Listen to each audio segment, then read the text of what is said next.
Hey. Hey, wait. Don't go to Subway without me. What do you mean you're going to Subway without me? Give me that Subway. Hello. Hello, everybody. Hello. Why is my mouth not moving? Hi. Do I need to... Oh, it's because my thing's been knocked back. That's why it looked weird. My sensor thing got knocked back. Where is a camera thing? Yay. Hi. Let me get a Subway series. Series of Subways. Maybe. It's a Metropolitan. Doesn't crash, it doesn't get copyright struck. Shut the fuck up! Don't jinx me! Don't jinx me, I swear to God! Hi. Hello. Hello. Can people hear me? Oh God, please tell me it's not crashing out again. Oh fuck. This is why you don't listen to music for a stream. Hello? Hello? Oh no, please tell me stop being a bitch. Oh no, it is. It's okay. It's okay. It's I see it being live.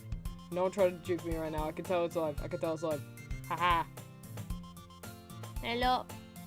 I'm not muted. Yay! Finally someone said hi. Hi, Flappy. Wow.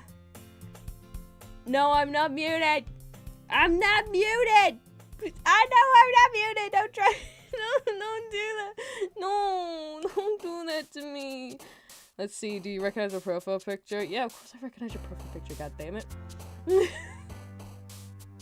I know the regulars.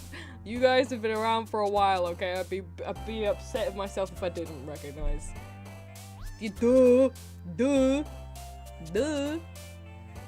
It's so fucking hot here in the UK, Jesus Christ. Someone say a prayer for me. I didn't put out a fucking stream announcement! Oh, chat, I'm suffering right now. I can't, please. I've got like, I kid you not. So, everything's just going shitty. Everything's just going shitty, isn't it? Because that's my life. So, I have a laptop that sounds like it's a jet turbine, and honestly, in amongst other things, with no protection on the flipping bit and the screen being cracked and whatnot, makes me feel like I'm gonna have to go get a new one. It's a heat wave in the UK, so I am praying that it doesn't absolutely fuck up my PC as I'm streaming. Though already now I can feel myself be sweating immensely, which, you know, hate that. I have issues with my throat, which have somehow also expanded to my ears. And now I kid you not, in the past like couple of hours, I've started like getting massive back pain to the point where it's making me feel nauseous. Everything's just going wrong.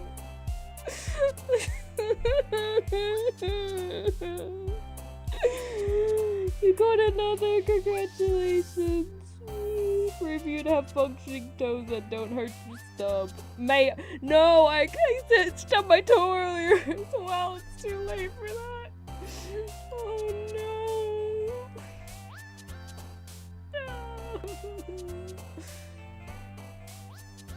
Oh god. Due to lack of interest in origin stories, I can't change my profile pic on YouTube. Fair enough. I have Corona. Yes, I'm drinking a bottle of Corona right now. The fuck you mean? That's not the fucking thing! I downloaded it, didn't I? Did I click off it before I downloaded it? Sorry, I'm fucking around with Canva now. Oh my god. Yeah, so chat, I don't know.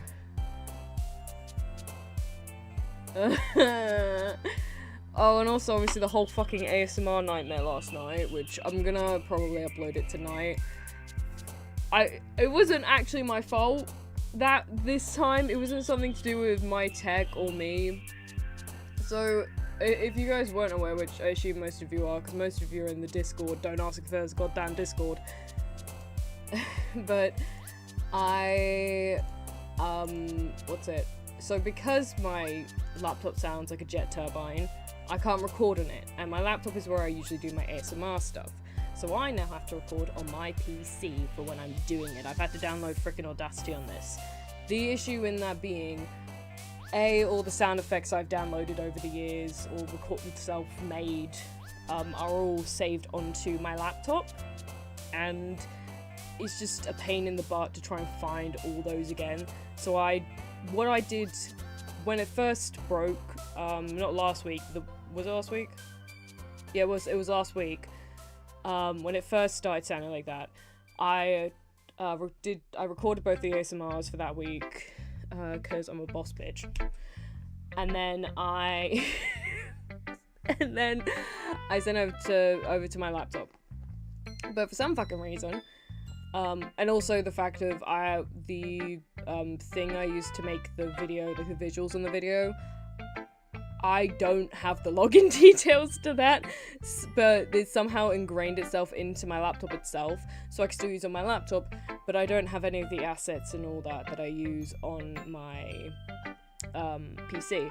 And I'd already pre-made all the visuals for the ASMR, so it was I was once again gonna send it over to my laptop. But then, in a fucking weird scenario, I was like, okay, so the way that I'm doing it is that I'm either emailing it or uploading it to Google Drive, if it's like over whatever it's the 1.25 gigabyte thing or whatever it is they have. If it's over that, then I do it on Google Drive. If it's under that, I email it to myself. 69. Sorry. You guys have no context for that, so I'm not going to explain. But yeah, for some reason it was like, oh, it's going to take 5 hours for it to download onto your because the file, the Audacity file was like 1.7 gigabytes, I think, for tonight's ASMR / yesterday's ASMR, or what should have been yesterday's ASMR. So God, what are words? So yeah, I tried sending it, and it was like, oh, it's gonna take 5 hours to do that, and I was like, fuck you, but I had no other choice. Luckily, it went a lot quicker. It ended up only being like an hour and a half, I think, in the end. But then, I got onto my laptop itself, and I was like, okay, time to download this bad boy from Google Drive. This should be quicker. It was not quicker. It was telling me it would take a full 24 hours for it to download. And I was like, that can't be right. My laptop probably just needs to be refreshed, reset, whatever the fuck, restarted, that's what it's called. And I was like, okay, I'll do that. I'll restart my laptop, I've saved everything, it should all be fine, and I restart my laptop. Nothing fucking changes. Still says it'll take a day to download. And at this point I'm like, oh, Google Drive just hates me! So yeah, that's why there wasn't an ASMR last night. Luckily this morning, whatever the fuck was going on with Google Drive sorted itself out, and it only took like 20 minutes to download onto my laptop, and I'm like 2/3 the way done, editing it. Unfortunately, I haven't been able to fully finish it, but I will after stream.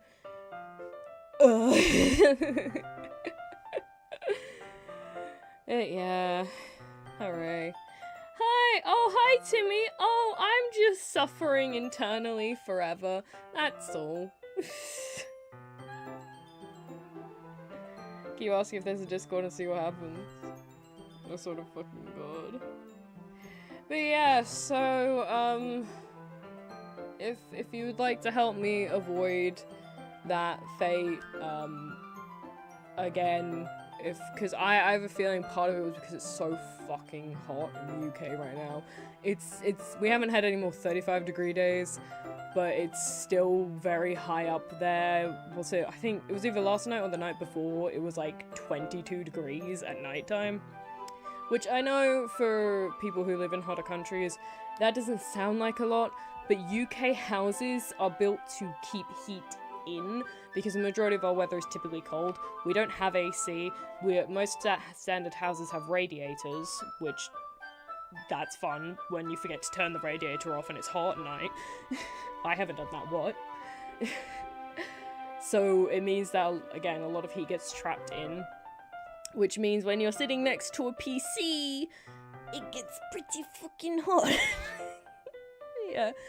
So if you want to help me avoid heat death of the universe trying to Google Drive things to myself, please go onto my Ko-fi and donate. Hopefully I can just get it done with repairs. Maybe my local tech guy. my local tech friend. I call my friend, I've met him like twice. My local tech nerd. I don't know why I keep going with these names. I can probably take it to the repair shop and hopefully he'll be able to sort it. I don't know when I'm gonna get a chance to, but yeah. Cause like the thing is sometimes, like with some repairs he told me it was gonna take a week, but it only took 5 days. Which was good because I thought I wasn't gonna be able to upload that week. But yeah. If you wanna, yeah. Ko-fi exists. Or, you know, make KB's day and gift him a membership. Tali's having multiple layers of tech issues and is suffering immensely because of it, including issues with creations of her ASMRs. Yeah, that's basically it.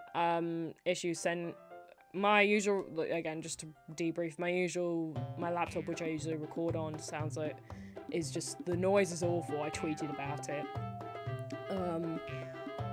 Then, what's it? Yeah, and so last night, because of the heat wave in the UK and making everything slow, and apparently Google Drive being down.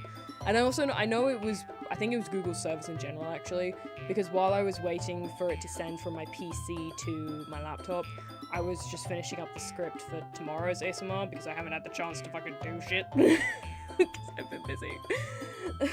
So I literally just finished the script yesterday, and we're gonna have to record on my PC again tomorrow, and just like pray that it doesn't overheat again and that one gets pushed on to Monday, because like we only just changed to this upload schedule now. I mean, to be fair, it's the same as usual, the ASMRs, but you know, there's a difference in quantity of content and hopefully quality. I hope the quality is upping. I don't know. It says a lot more of you guys who are subscribed are listening to it, so maybe. I really hope so. I'm doing my best. Yeah. I need to do the fucking stream announcement. I'm just here like a dweeb.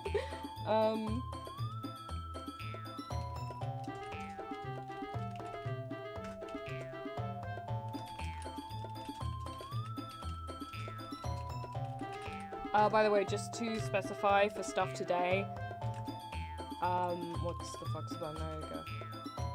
I am going to be, I will be reading what ones we have, the side stories that we have here. What's the fucking words? English is not my fucking language. We'll be reading the ones here, and then we're gonna be going, for the ones that I don't have, we're gonna go onto the magic of YouTube and watch them on YouTube and shout out whoever the fuck I can find that has uploaded them on YouTube. Yay, nap push-ups? What do you mean push-ups? Oh, $2.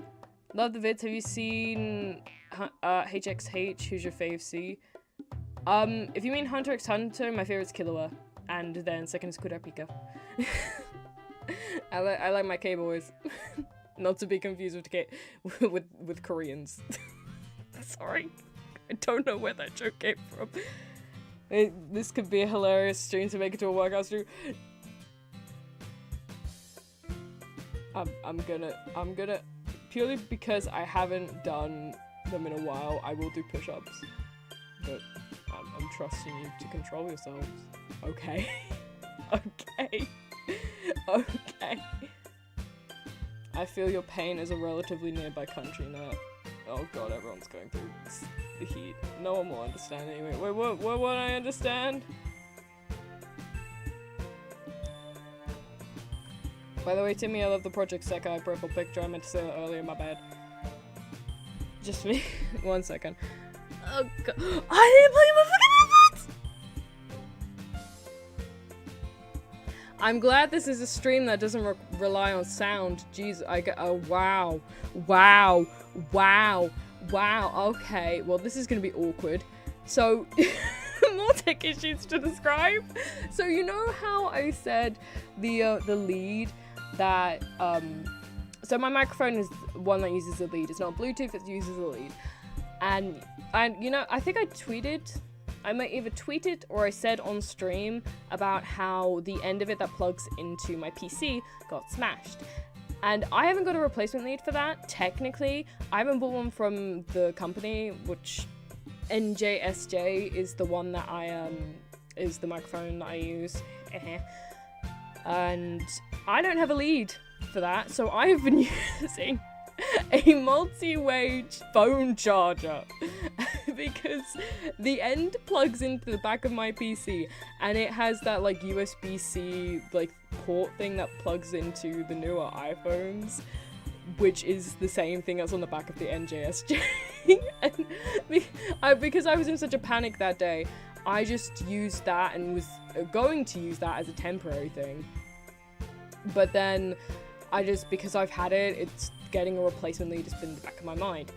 The only issue with it is it's pretty short compared to my past lead. My past lead, I could put the microphone on the ground. I just didn't want to because I knew it would get knocked over, hence why I used the headset microphone. But yeah, this one's shorter so it doesn't reach the ground. Fair. Oh god. The real stream was the technical issues we made along the way. Enjoy your pacing, Diamond. I'm just gonna hold this. Okay. We're gonna pray that I can maybe try something. Okay, here we go. Okay, there's a bit of a ledge bit. Okay, please.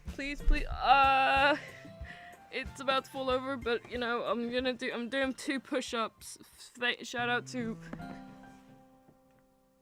Space Ghost, thank you so much for the $2. 1,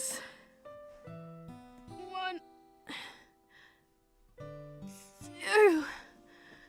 Oh god. I had to have a hand on the mic as I was doing that. Oh no. Okay. Well, let's actually get into the stream now.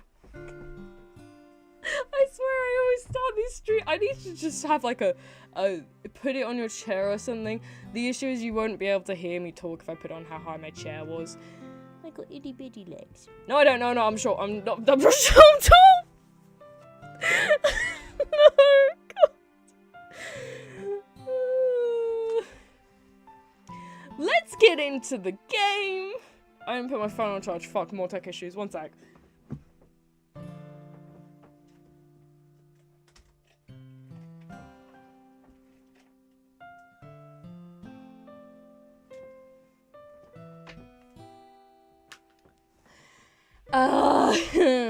Wait, you know Project Sekai? Are you the first one on account who knows about it? Thanks, by the way.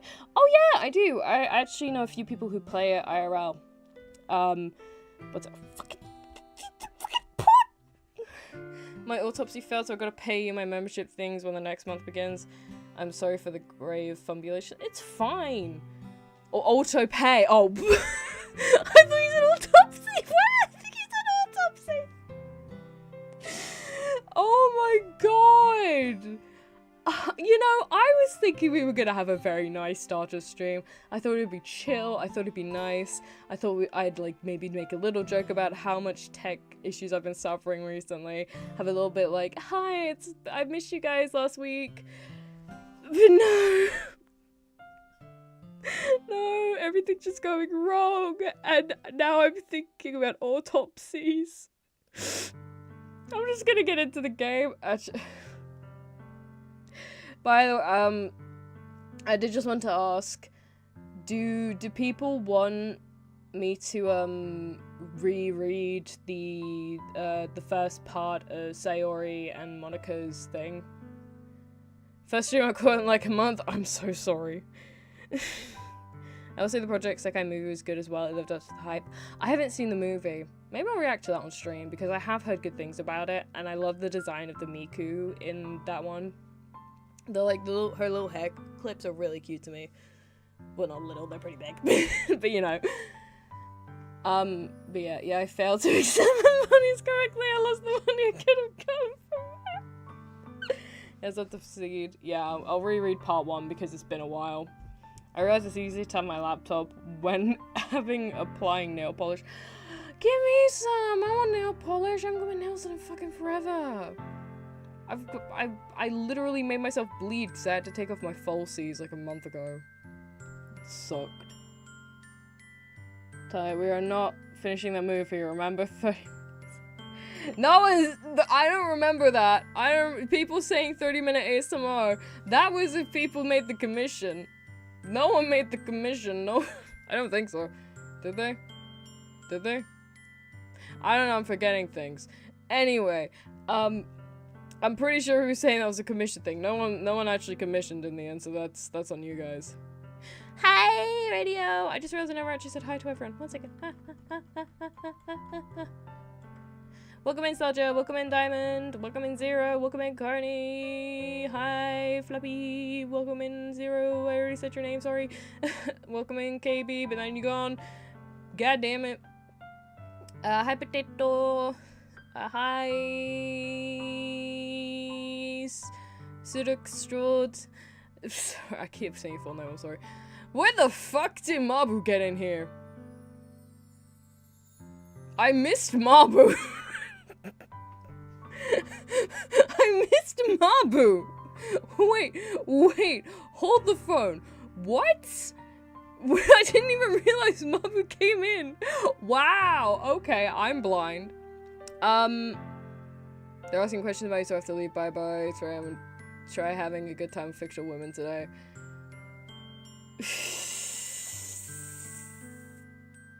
Bottle of water. Let's see. Hi, Timmy again. Hi, Space Ghost. Thank you. For the $2. $2. Thank you for being a member for a fucking year.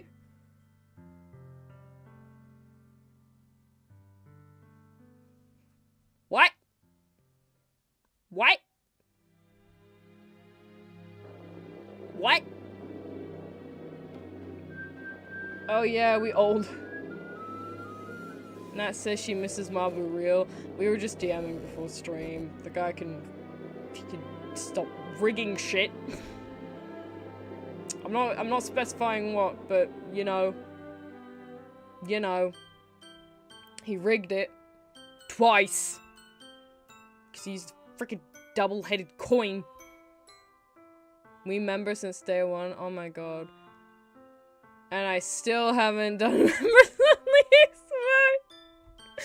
I keep thinking I need to do members only ASMR. I just haven't fucking done it. I need to. I want to start doing like 1 members ASMR a month at least. And then once, you know, things are stabilized on the ASMR thingy, I want to also do 1 member stream a month. God damn. That's just a question. I don't care how long I've been here. Probably not that long. I think I've been here at least a couple months, I think. I mean, you can go back. If you try and think of, like, the first stream you ever caught with me, you can just scroll back down my live tab and it will tell you the date of it, so... Oh, no. We are 40 minutes into stream. 30, technically. We need to get on with this. Oh my god. So yeah, I'm gonna restart from the one, because it's been such a while since the last Doki Doki stream, I'm gonna start from the beginning. And yeah, pray we get through everything today. Because this is meant to be the final stream of Doki Doki. Otherwise we're gonna have to push back Overwatch again.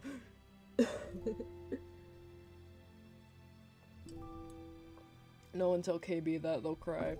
And I've already called them with Genji fan art. Let's see. Ah! Stop it! Stop it! I actually, what's it? Now that I've, like, finished the main story of Doki Doki, I actually started watching a couple more of those videos that, like, delved into the specific, details.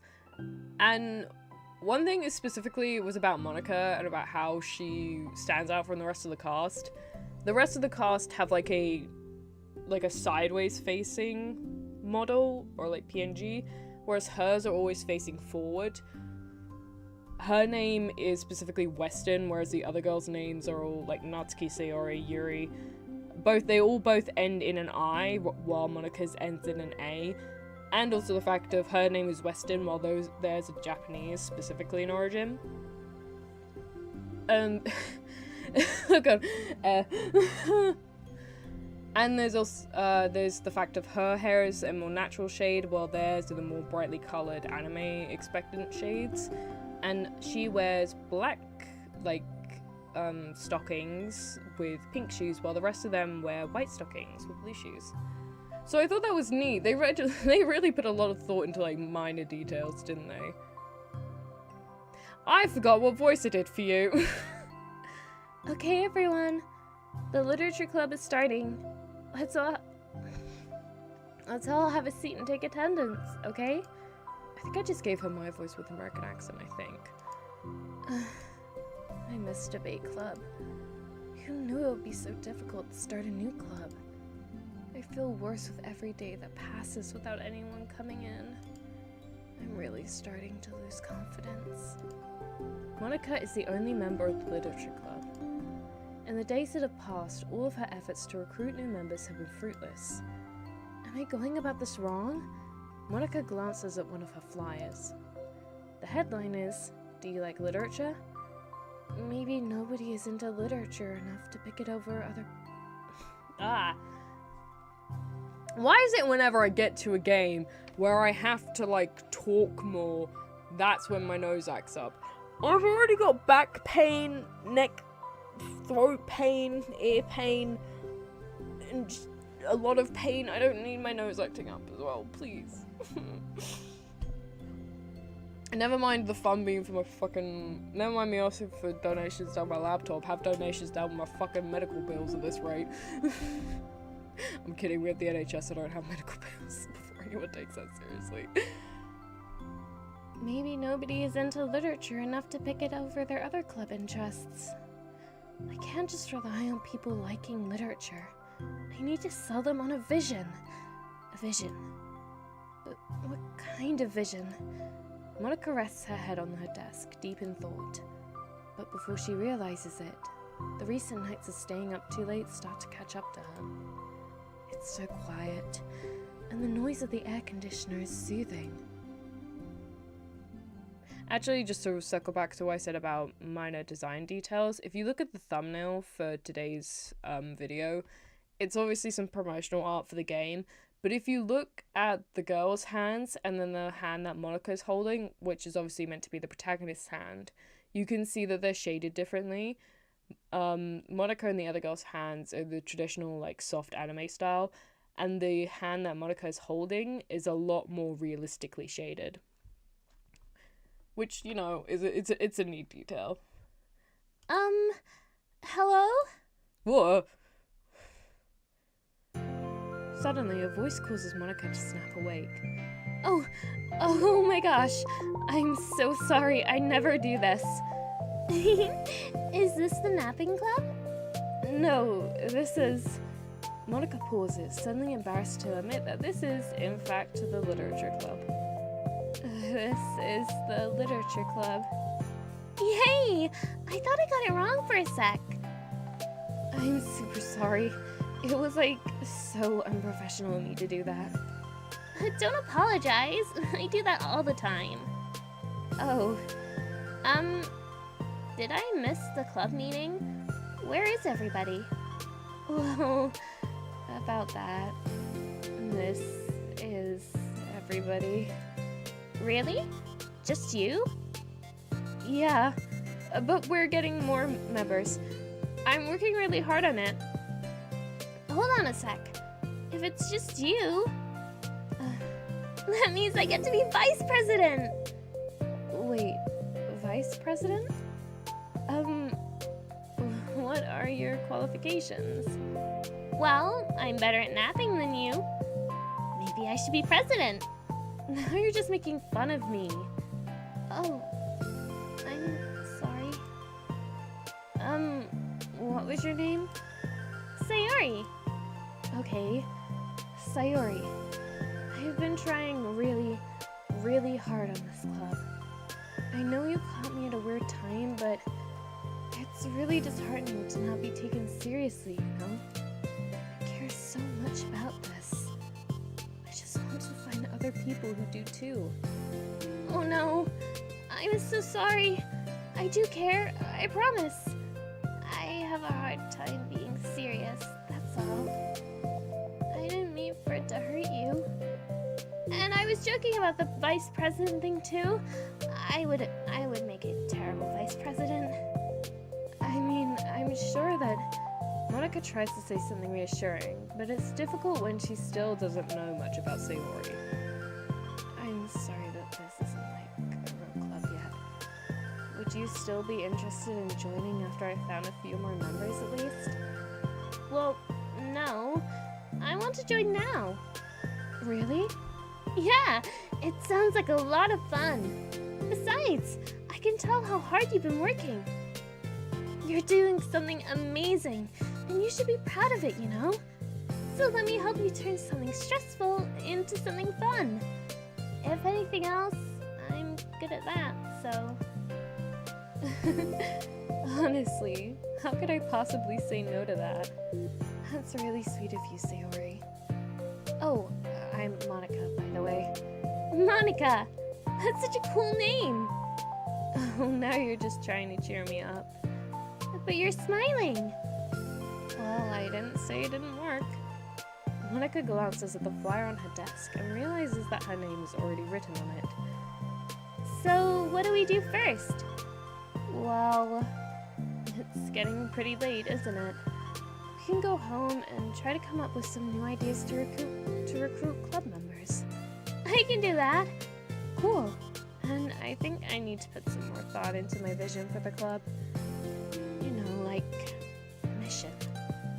My mission is to make everyone happy. Yeah, something like that. I need to think about it. Hey, do you like hugs? I guess so. Sayori quickly pulls Monica into a friendly hug, then lets go. Some people can just really use a hug sometimes. Besides, Sayori whispers loudly, hug energy is what keeps me at my best. hug energy? Monica laughs. Although Sayori is very different from her, Monica feels her spirits lifted. Maybe it's just because she finally found another club member. But, well, I'm looking forward to tomorrow then. It'll be fun. Yeah, I'm excited. I'm gonna think really hard tonight about how to get more people. Yeah, me too. Fade to black. A day passes, and the time comes for the literature club, Monica and Sayori, to reconvene. As president, Monica ensures that she's the first to arrive to the club room, but she finds herself waiting longer than expected for Sayori. It's been 10 minutes already. Maybe Sayori changed her mind about joining? No, that can't be. She was so excited yesterday. But I'm getting kind of worried. Suddenly, Sayori comes bounding through the door. In her hand, she's holding a sheet of paper. Sorry I'm late, I'm here! It's okay, welcome back. And... Sayori spins over to Monica and deposits the sheet onto Monica's desk. Oh, what's this? What?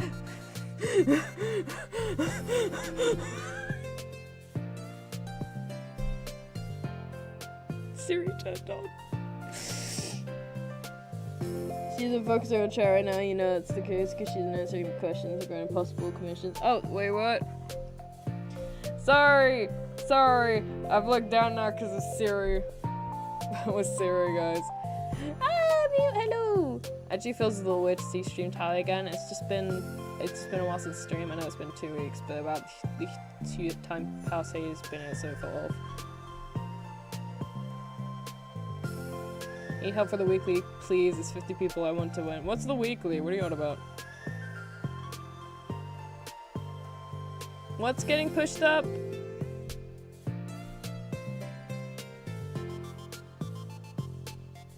What do you want?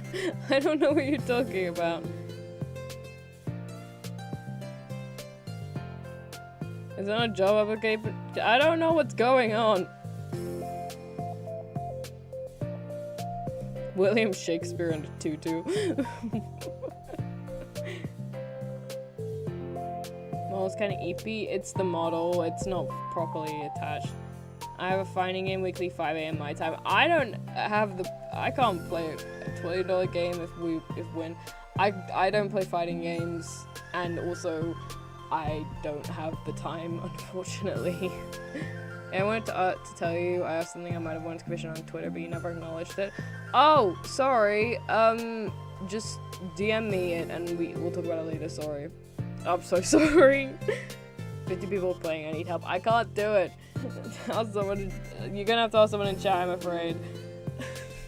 I'm no good at fighting games. I'm not the person for it. The side stories are likely to take quite a while, is what I was referring to. Ah, okay. That's fine. That's fine. We'll do our best. Take my hand, take me forward, take me to your dreamland. Caution me to watch my step, so I can't look back at my footprints. Climb the stairs ahead of me while I look up to you. The more I look forward, the more I look up, the more I can lend to you. If you can trust me to follow your pace, I'll trust you to set it. If you can trust me to lend you a smile, I'll trust you to return it. Take my hand, take me forward, take me to your dreamland. Hey, this is really good. You wrote this, Sayori? Of course. Wait, no, that's the wrong side of the paper. Uh-huh. I wasn't ready to share that yet. I'm so embarrassed. Monica flips over the paper. Written on the other side is a list of ideas for recruiting new club members. Oh, so this is what you meant to show me. But I'm curious now. Do you write poetry often? I do, but I'm sure I'm not anywhere near as good as it as you are. Really? I'm actually terrible at writing poetry. I've never written anything I was happy with. Like, I always read it a week after I write it, and I'm like, wow, this is so stupid. I don't know. It's like the dramatic version of me doesn't agree with the person I want myself to be. Or something like that. Aww, you should have more confidence in yourself. You're the literature club president. I guess you're not wrong there. I need to, like, set a good example or whatever. You know, I can envision the club doing something like that. Doing what? You know, like sharing poems we write and stuff like that. Oh, yeah! I would love that! It's such a good way to learn about other people, you know? It's like we have so many emotions that we can't express to other people, usually. But you can when it's in a poem, right? Yeah. I think that's helping me form a more cohesive vision for the club. You know, like Shakespeare in a tutu. So I'm glad you showed me. Well, even though it was by accident. Me too. I felt embarrassed at first, but now it feels kind of good that someone else tried it. I'll try to show you more of them in the future. If I can finish my fucking sentence. God damn it, Natalia. I love that. Oh, jeez, I'm getting distracted. Do you want to go over this Motherfucker! Do you want to go over this recruitment brainstorm together? My brainstormed so hard. It was like a brain hurricane. My brain is a natural disaster. Sayori, that's terrible. Anyway, let's take a look at the list. Make cupcakes. I was hungry. But it's a good idea, isn't it? Let me think about this. I mean, when will we even have the chance to give people cupcakes? You know, like when they come into the club. What if we said we had free cupcakes on the flyers? I'm like kind of worried that we're bringing the wrong kinds of people, you know? Wrong kinds? People would come just for the cupcakes and then leave. Oh, nobody would do that. Don't be mean. You know, I want to find people who are really into literature, even if they don't know it yet. Let's see. The next thing on the list, hunt for people reading books. I don't think I get it. Like going around the school and finding people who are reading books, you know? Like in the morning or during lunch. And then we tell them to check out the literature club. Well, the problem with that is, like, wouldn't most people reading books just be doing it for an assignment or something? How we know if they're just reading for fun? Well, we could ask them, but then we'd be bothering people who are trying to do schoolwork. I didn't think about that part, I'm sorry. Hey, don't apologize. You're coming up with a lot more things than I can. Oh, your next idea is to hand out flyers, rather than just put them up on the wall. I'd definitely like to start doing that. I'm useful! I never said you weren't. I just need to think. What would we tell people when handing them out? I don't want to be like, join the literature club. Let's figure out how we can better engage people. What if you told them about the club activities and stuff? Well, what club activities? Sorry.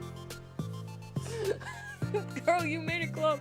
Surely you had something in mind for it. This is how you can tell the devs had no thought other than like, oh, let's just make the in-game devs, by the way, not Team Salvado. I had no idea other than like, you know, books are cool, let's just make her be president of a book club. Because she has absolutely no idea what she's doing. Yeah, I guess it's supposed to be my job to come up with that, right? Vision for the club. Okay, Sayori, pretend you're a normal person for a second. Oh wait, I didn't mean it like that. You know, like a random passerby who's getting a flyer. How would you react to the idea of a literature club? Probably like, literature is stupid. I'm joining the anime club. What the heck? Sorry, I was just thinking of a friend of mine. Okay, what if I said we, like, do group reading and discuss it together? I would probably nap through that. That's you, Sayori. Yeah, but that doesn't really sound fun to most people anyway. We really need to catch their interest, you know? Ugh, this sucks. Why is it so hard? Monica, don't be sad. What do you like about literature, Sayori? Me? Well, kind of what I said about the poem earlier. I think it gives you the chance to express yourself. Like, express yourself in ways you can't normally do when you're just doing your normal day and talking to your friends. Ah! KB! My guilt is spending money in the lack of transportation. I didn't want to spend $3 on delivery. I'm on the opposite. I can't be bothered to ever go anywhere. I just get the delivery. No, none of that. No, I know the characters are canonically over 18, but no, Flappy, no. No. No. Okay, I'm in a mood. All that came to my mind was join the literature club and sack them with a book! You can't escape, KB. You're stuck here forever. I mean, we all have so many thoughts and feelings that we just don't get to share, you know? It's like intimate. Yeah. How do we get that across to people? Be like, express your true self. Be intimate with us! I forgot about that part! Okay, that's kind of... I'm just kidding. Except I'm not. Where's the protagonist? Natalia, you were just telling up laughing for saying that. What the fuck? Oh my gosh! What? What is it? I forgot all my things in my classroom! I must have gotten too excited and rushed to hear silly me. Rushed? But weren't... never mind. Did you want to get your stuff then? Don't forget it if I don't do it now. Well, I'll wait for you then. Okay, it'll only take a second. Sayori dashes out of the room, leaving Monika momentarily alone. Monika sighs and starts jotting down her thoughts on a sheet of paper. Express yourself. Be who you want to be. Make new friends. Discover a new you. Discover your heart. No. Write your heart out. No. Write into your heart. Write the way into your heart. Join the literature club. Write the way into your heart. Wow, that's lame. Monika! Ah! You startled me. Sorry, but it's something important. On the way to my classroom, there was a girl reading a book. Reading a book? Let's hurry and recruit her. Wait, are you sure she's not just doing homework? I could tell she was really into it. Well, I guess we could take a look. Monika grabs one of her flyers and stands up from her desk.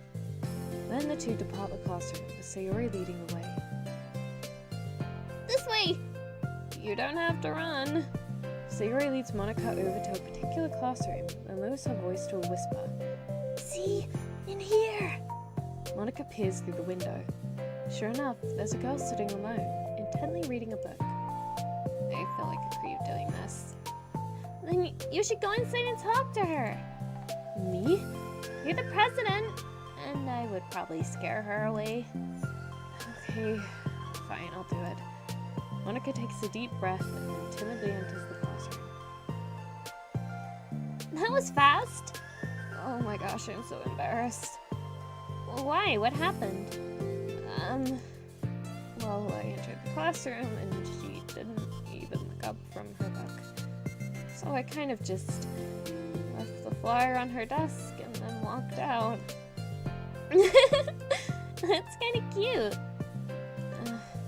I'm sure she'll see it and want to join the club. I hope so. Shall we head back now? The two head back to the club room, Sayori feeling rather accomplished and Monika still feeling a bit embarrassed by the encounter. Upon returning, Monika and Sayori resume their strategy meeting. They discuss various kinds of recruitment tactics, from professional to silly. After going through Sayori's list, and with Monika coming up with ideas of her own, the two end up in a better spot than from where they began. Well, I would say today was pretty productive, wasn't it? Yeah, I think we're starting to make progress. I can't wait to get some new members. Hey, what's this? Sayori peers at the sheet of paper Monika was jotting on earlier. Oh, don't mind that. I was just thinking to myself. Join the literature club. Write the way into your heart? That's so cute! I thought it was a little overdramatic. But Sayori pauses and thinks for a moment. You know, I don't think you give yourself enough credit. What do you mean? Like, I don't know. I feel like I can tell from talking to you today. Shit. It seems like you're always bashing your table. It seems like you're always afraid of doing something wrong. Yeah, but would you call yourself a perfectionist? Yeah, I definitely am. I mean, I always have an idea in my head of how I want things to go. And it's like, I can't accept anything less than that. But I think in the end, it helps me try my hardest at everything. So I don't think it's that bad. Like with this club, we have such an opportunity to make it into exactly how we envision it. But it feels like we only have one shot at it. So, I'm just really afraid of deviating from that. The vision. What's the vision? It's... Monika pauses to think, then shakes her head to herself. She sighs. I don't know. I just want everyone to... Monika trails off. Smiling, Sayori taps her finger against the sheet of paper. Write the way into your heart. I think what you're trying to do is to make the club that you need the most out of anyone. Well, you're the one who knows yourself best, of course. But I'm here to help you. Monica returns Sayori's smile. It's sort of amazing how kind you are. We're really gonna make this the best club ever. Sayori nods, and the two remain silent for a moment, lost in thought. The only sound is the steady whisper of the air conditioner. Damn, I wish I had that! And the only movement is the afternoon sunlight, trickling its way in and out of the moving clouds. Sayori breaks the moment with a oh my god! Oh the hell! Where'd that come from? Time to go home? You tell me. You're the president. In that case, today's meeting is officially over. I look forward to tomorrow. Me too. Sayori beams and grabs her things. You can go on ahead. I need a few minutes still. Oh, I can wait. That's alright. I just want some alone time. In that case... Sayori waves enthusiastically at Monica. Good luck. What the fuck? What? Why is there sound coming from my phone? No, what is going on?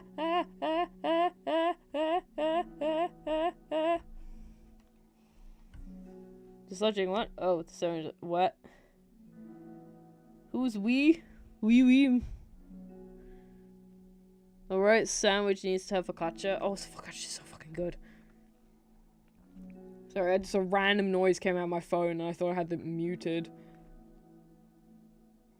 What the fuck are you talking about indirect kisses in my chat? KB? Don't go kissing people in my chat. I know what you... How do I make Genji borrow this conversation? Fun fact, snakes don't actually unhinge their jaw, they just have two bones with no chin connection in the middle, so their skull works like a song. Oh my god. Monica smiles and waves her antenna as Sayori spins her way out of the club room. All alone, she sighs to herself and takes a minute to zone out. She wasn't prepared for the self-reflection encouraged by Sayori, but she decides it was something she probably needed right about now. The club that I need the most? I don't get it. I just wanted to start a club with more passion. Something that I could use to lead people to happiness. Literature is the key to that, because it's the window to the real person inside of us. Underneath the person who's forced to always smile and blend in, the person who's forced to be perfect. Monica suddenly notices a folder on the floor by her desk. Did Sayori leave this behind? I hope it doesn't have her homework in it. Worried, Monica opens the folder to check. Poems. It's a folder of poems. Become the flower. A feeling of joy is a flower plucked from the ground. The color, the scent, it's so pretty in my hair. Every day I pluck some flowers, as though they grew just for me. A lifetime of peace and nourishment, yanked away in an instant. All for me, all for joy. I need more. I need more joy. I need more happy. Pluck, pluck, pluck. Every day. Pluck, pluck, pluck. So pretty in my hair. Pluck, pluck, pluck. You're going to die, and you too. Beneath my feet, a flower stands alone. It beckons to me. I twist the stem, freeing it from its clinging roots, caressing the final joyous moment between my fingers. But to what ends? I look in every direction, and the field I stand in, the prosperous field, is a barren wasteland. The fruits of my labor, the carnage of my joy, and that is why I've decided I must become the flower. This is a good look into Sayori's mindset, actually. She feels like she's always taking joy away from others and ruining people around, so she therefore tries to be the source of joy, even if it means that she's gonna essentially become a sacrificial lamb. What the... Wait. Sayori? And that was the first part of that side story, so since we've had reacted to it last stream as well, and that was just more of a recap. We're gonna jump right into part 2 of Trust. Whoa, I saw that logo there. Another day passes in a flash, and it's already time for the next club meeting. Snakes, I'm a snake, I don't know. I don't know what I've been told. This is where everything goes wrong. But if it's one called Male Wife on YouTube channel, then yeah, no, I'm good. Why are we talking about Dr. Pepper? Get out of here with that non-flavor shit. It's so bad. I'm sorry, but I've tried Dr. Pepper and it does not taste good to me. Matt Pet is here, y'all. We gotta lock in now. Bro, you didn't even notify me you're live. What? Should we mention a small mental health warning for part 2 of Trust? It's just a bit heavy. Thank you, Dr. Tron. The mental health thing. I don't know what's coming. But apparently, mental health warning. So, if you know Sayori and you know her themes, which is obviously quite heavy into the aspects of depression, then if you're uncomfortable with those topics, either mute or exit until we're done. Depending on, whether or not you want to stick around. Although Monica should have come up with a plan for today's club tasks, she hasn't been able to shake her guilt and anxiety after reading Sayori's poem. All this, and then she fucking in the main storyline, she knows exactly what's going on in Sayori's head. And literally right now is saying she feels guilty and anxious over what her new friend is going through from just reading the poem.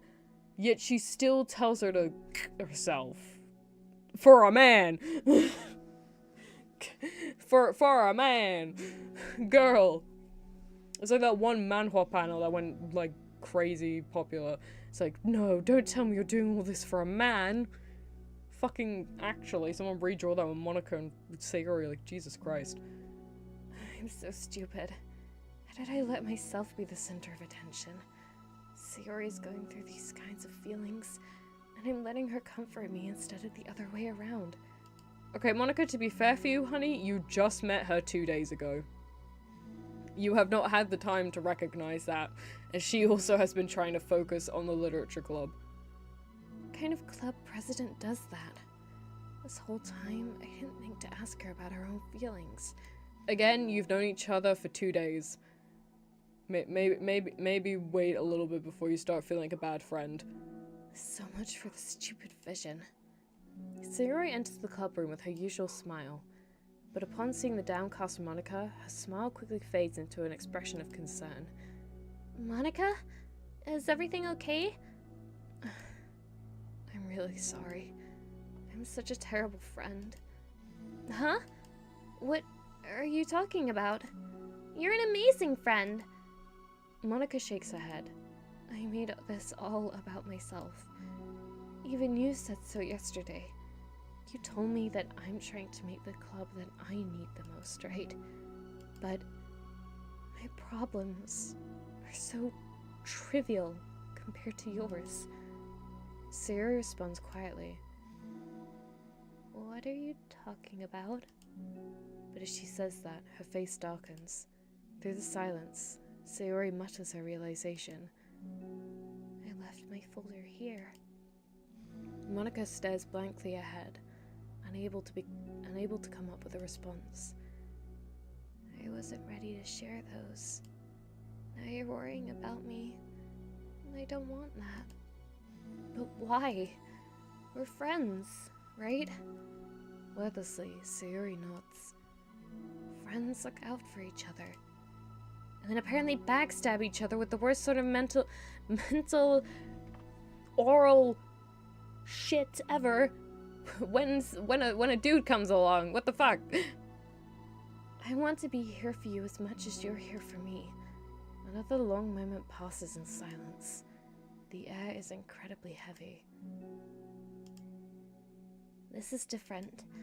It wasn't just about you yesterday. It was about the club. Besides, things were so happy yesterday. You don't need to do this all of a sudden. I don't want it. I like happy. So, if you do this, then you're just being selfish. Monica massages her forehead, struggling through the frustration of such a paradox. It's understandable that Sayori isn't ready to share certain things, but as unfair it is for Monica to pry, it's also painful for Monica to force herself to ignore the needs of her friend. I'm sorry I looked. I disrespected your privacy. No, I don't blame you for looking. You would have at least needed to check if it was mine. Yeah. Monica takes a deep breath. Okay. I understand that you don't want me to worry. Oh, fucking fly. Oh yeah, I've fucking flies are everywhere in my house right now, which is annoying. But yeah.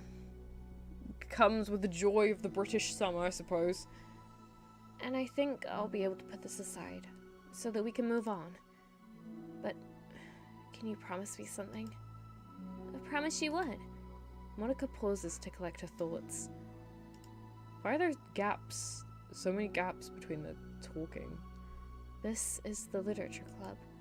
It's a place where people can express themselves in the way that life normally doesn't allow them to. That's the vision.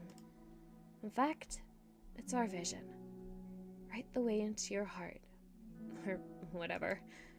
So, I just want you to promise me that you'll remember that too. It doesn't have to be right now, but I want to be here for you when you need it. I want us to be ourselves like that. Sayori smiles gently. I'll promise if you promise. Unable to help it, Monica returns Sayori's smile. I promise. Me too. As the conversation closes, the mood in the room is lifted. With that behind them, it's time to proceed with the club activities. So, want to teach me about poetry? Huh? But what about recruitment? It's fine. We have plenty of time for that. But right now, I feel like I want to do this. I mean, I do have to fulfill my end of the promise, you know?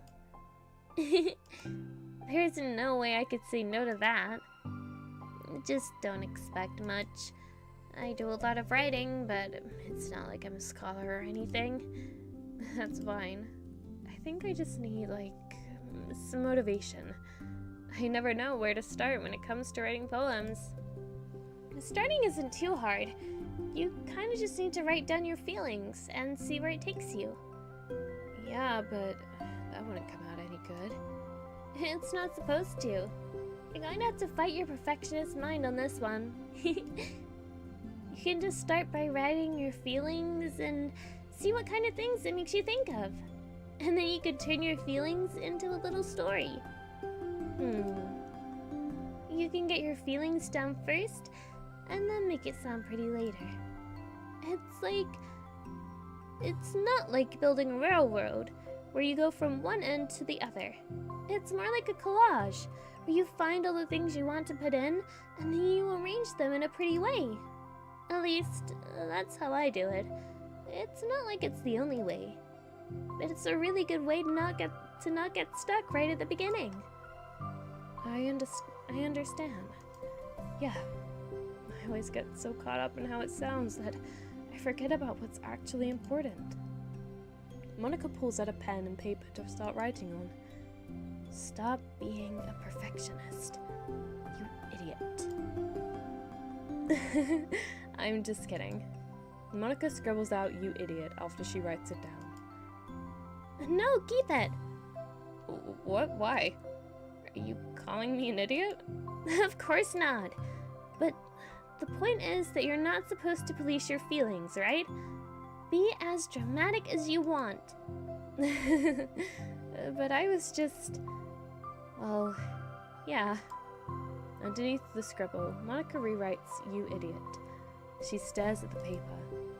Her words stare back at her. It's kind of funny how I wrote down what I'm mad at myself for, and then I did that exact thing anyway. This is really gonna take some getting used to. I believe in you. Thanks. I do too. Me, I mean. But also you, of course. Monica continues the exercise, jotting down her thoughts.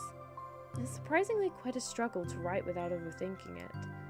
But after a while, with Sayori's guidance and encouragement, Monica's sheet of paper begins to look fairly lively, peppered with all of her random thoughts. Phew. Monica looks up and down at her sheet. Gosh, I feel so tense looking at this. I hate it.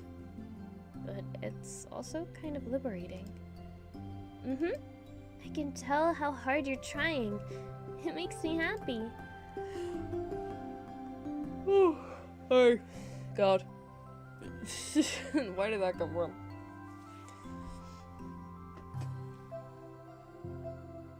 Impulsive. What is going on? Join the Discord. Okay. No, you're not allowed to dip. You're not allowed any dips of your subway. No. No. I need to play comp. I'm canceling the Overwatch stream. I'm canceling Overwatch. I think you'll be good at writing poems. Don't give me too much credit. I'd have to try really, really hard at it. But I think it's something that I'll enjoy doing.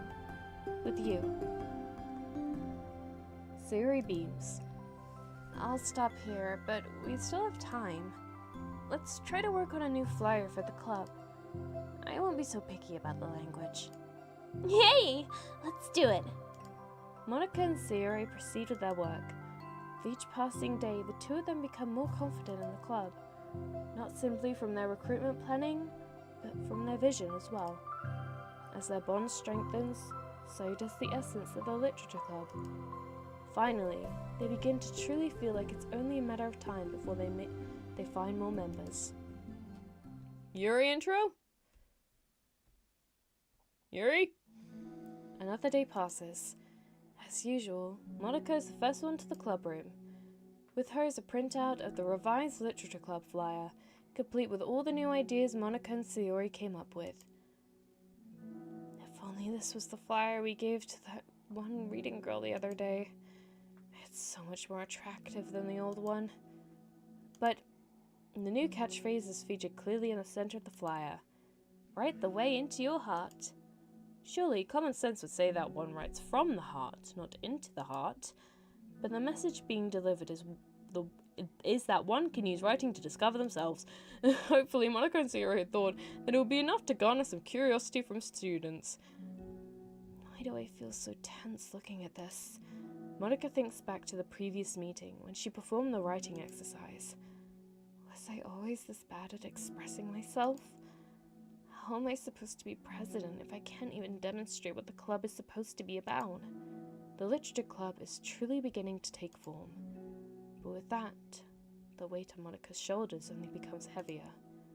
Debate club was always about rigid structure, formulating airtight points and counterpoints, and delivering them with conviction.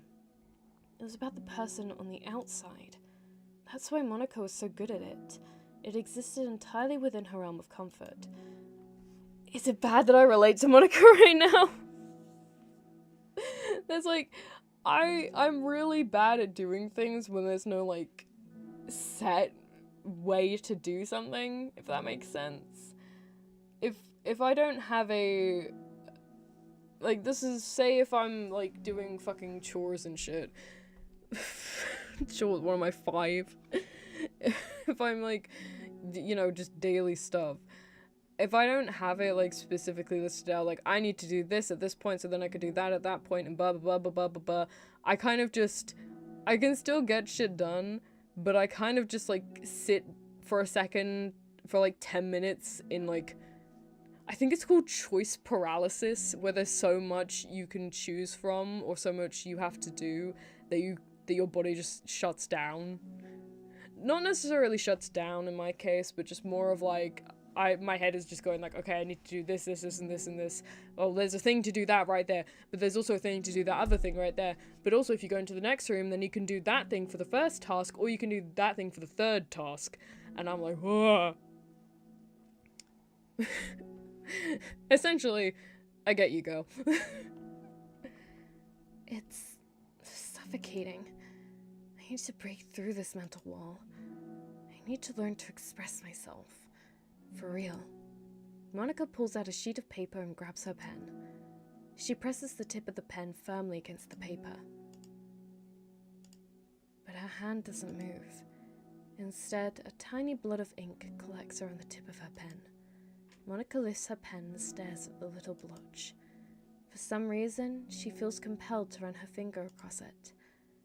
As she does so, the black ink smears across the paper, ruining Monica's canvas. Ugh. Out of spite for herself, Monica presses her pen down once again, letting the ink collect. She creates a second smear on the paper. Come on, Monica. Just move your hand. Monica writes. This is what I get for seeking perfection.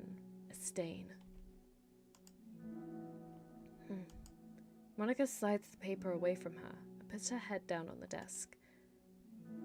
She's having another nap. I feel it, but it's happening to me less nowadays.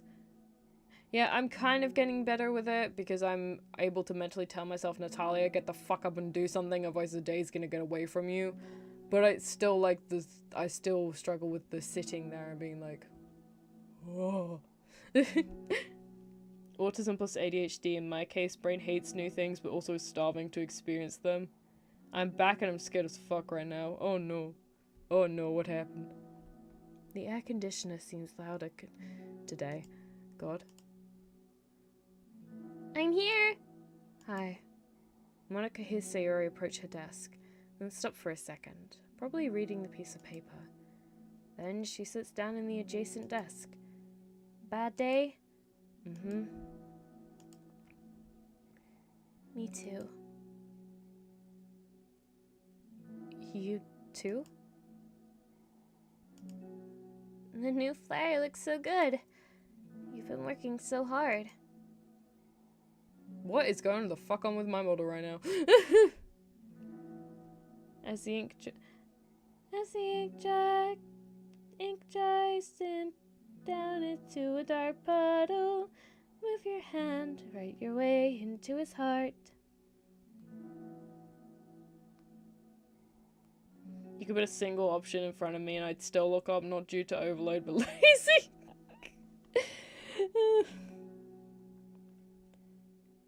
Good luck, Flappy, good luck.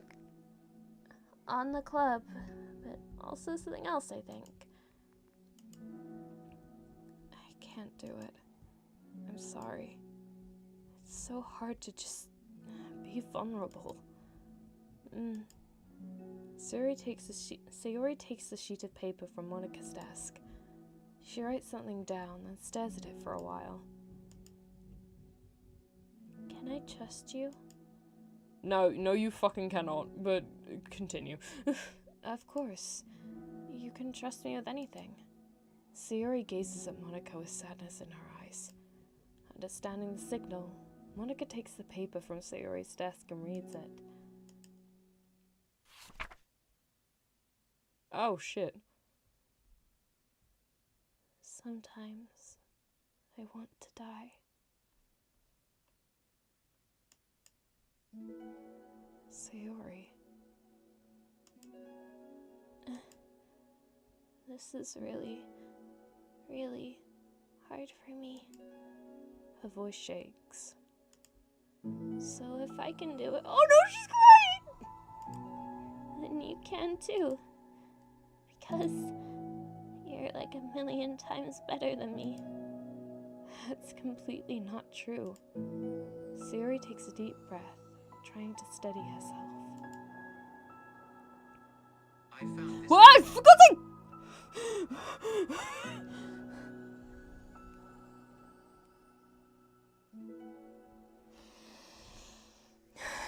Trying to have a nice and emotional moment here, Siri.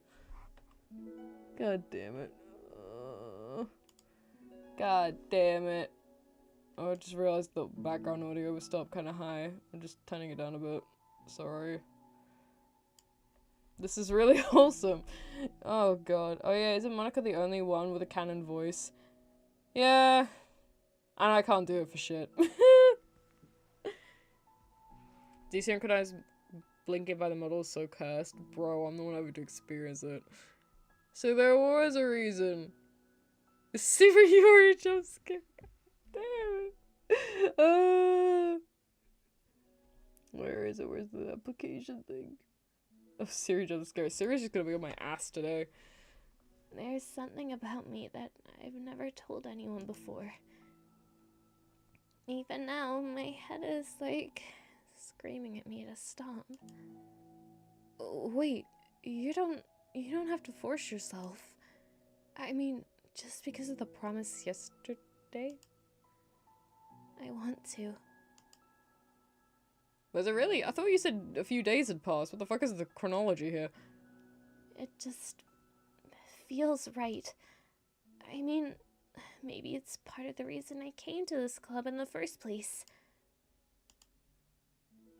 This is the Literature Club. I trust you. More than I'm scared. At those words, Monica stands up. Sayori must have taken days to work up the courage for this. Were Monica's own futile, but genuine, efforts actually the push that Sayori needed? Sayori's deliberate breaths can be heard over the air conditioner. As she prepares herself to continue, Monica waits in gentle silence. I have this problem where I get really upset when people worry too much about me. I can't control it. It's like, why waste your energy worrying about me when you can just be happy instead? So I never tell anyone about these kinds of thoughts that I have. It's so much easier to just smile and help everyone else be happy. But that's terrible. That's what Monica wants to say, but she stops herself from fear of saying the wrong thing. It's just that if everyone knew about it, they wouldn't treat me the same anymore. Like whenever I'm not smiling, everyone would worry about me and ask what's wrong. I know that because it used to be like that. Sayori pauses, seeming to recall something in the past. I just want everyone to be happy.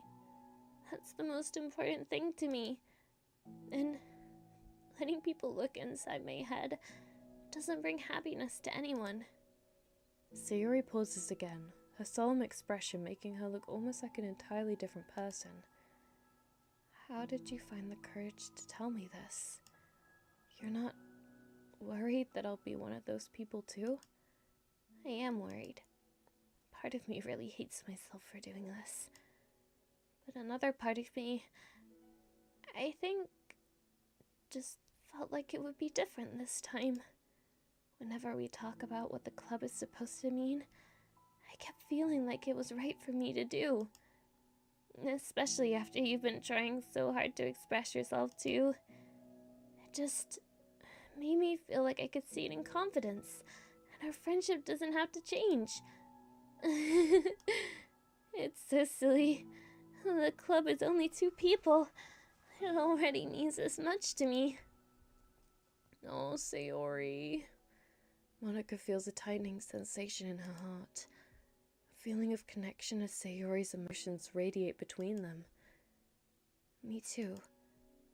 I was so lost until you showed up.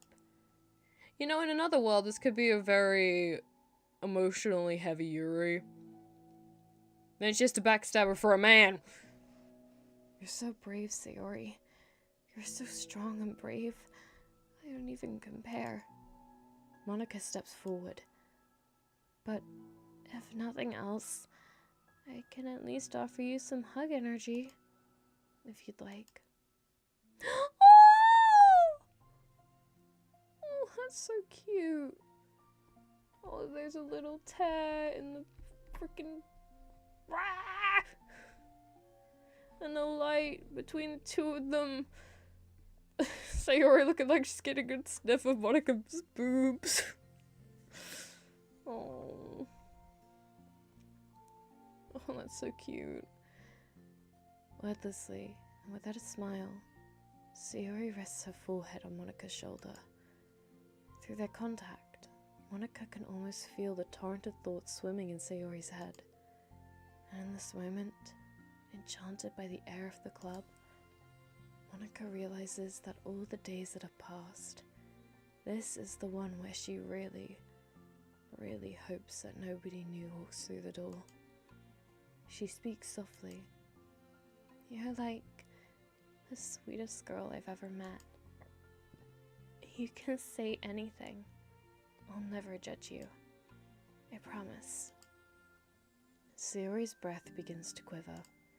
She takes several deep breaths, trying as hard as she can to start speaking, to say the things she never once dared to say out loud. Finally, she speaks in a choked voice. I'm so worthless. I'm worthless, and everyone would be better off without me. She suppresses a sob as a tear falls down her cheek. I'm just an inconvenience to everyone. I'm not good at anything, and it just feels like everyone just has to put up with me, and I hate it. I hate it. The more Sayori speaks, the more she fails to control her voice, falling victim to the overwhelming sadness clutching at her throat and chest. I don't want to have these thoughts. I want them to go away. I know I'm making you put up with me, and I just want to die. As soon as Sayori loses her composure, Monika becomes determined to keep her own.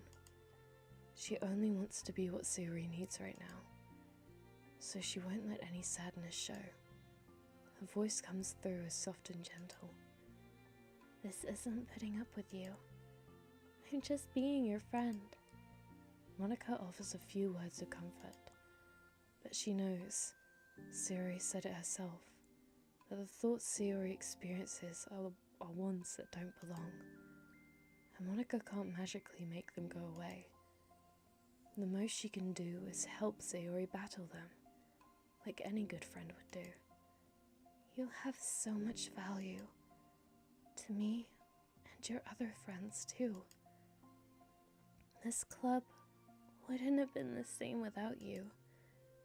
I really, really mean that. You coming here was the best thing that could have happened. Even if we never got any other members, I would still be happy. That's what brought you here. You brought us a vision, and you also brought happiness. And that's your favorite thing to do, right? Sayori doesn't respond, but Monika feels her gently nod. No more words are needed between them. The two share their embrace for a while longer, Monika letting Sayori take as much time as she needs. Once her breathing steadies and her sniffles fully cease, Sayori lifts her head and wipes her eyes. I guess I needed that. Some days are harder than others. Well, I'm here whenever you need me. But any other time, I'll make sure that things are the way they usually are. If that's what makes you happy. Thanks. You're the best. No, you are. The two exchange smiles. You know, I'm sorry to bring this up all of a sudden, but have you considered talking to a professional? Sayori nods. It's scary, since it's already so hard to tell people. Yeah. Oh, of course it will always be your choice, but if you're ever looking to find the courage for it, I can do my best to help you. See, this is how I wish the interaction had gone in the main story between Sayori and the main character. This is so sweet, and such a... Obviously, it's not perfectly handled, because Monika is like... As she said, she herself... Well, she didn't say she wasn't a professional, but she mentioned professionals. But she handled that way better. Way better than the main character. Player couldn't step up. Thanks. I think it helps knowing that you would. Sayori suddenly yawns and stretches. Wow, that made me tired. And hungry. Well, I won't make you do any work today if you're not up for it. No, I want to. I mean, I can see that's definitely one thing that makes me happy. Monica smiles. But I might want to get a snack first. All of a sudden, the sound of a door causes the two of them to turn their heads. The door opens halfway, then stops. A face peeks inside. A face that seems familiar. Yuri? Yuri? Bitch! I wanted to see Yuri walk into the club. Oh my god. Oh, that was so cute in like the most tragic of ways. Like that made my heart go like, oh!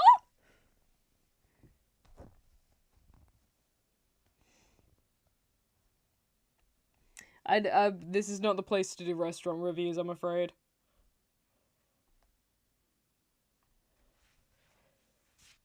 So this is very much not the place for restaurant reviews, especially not this time.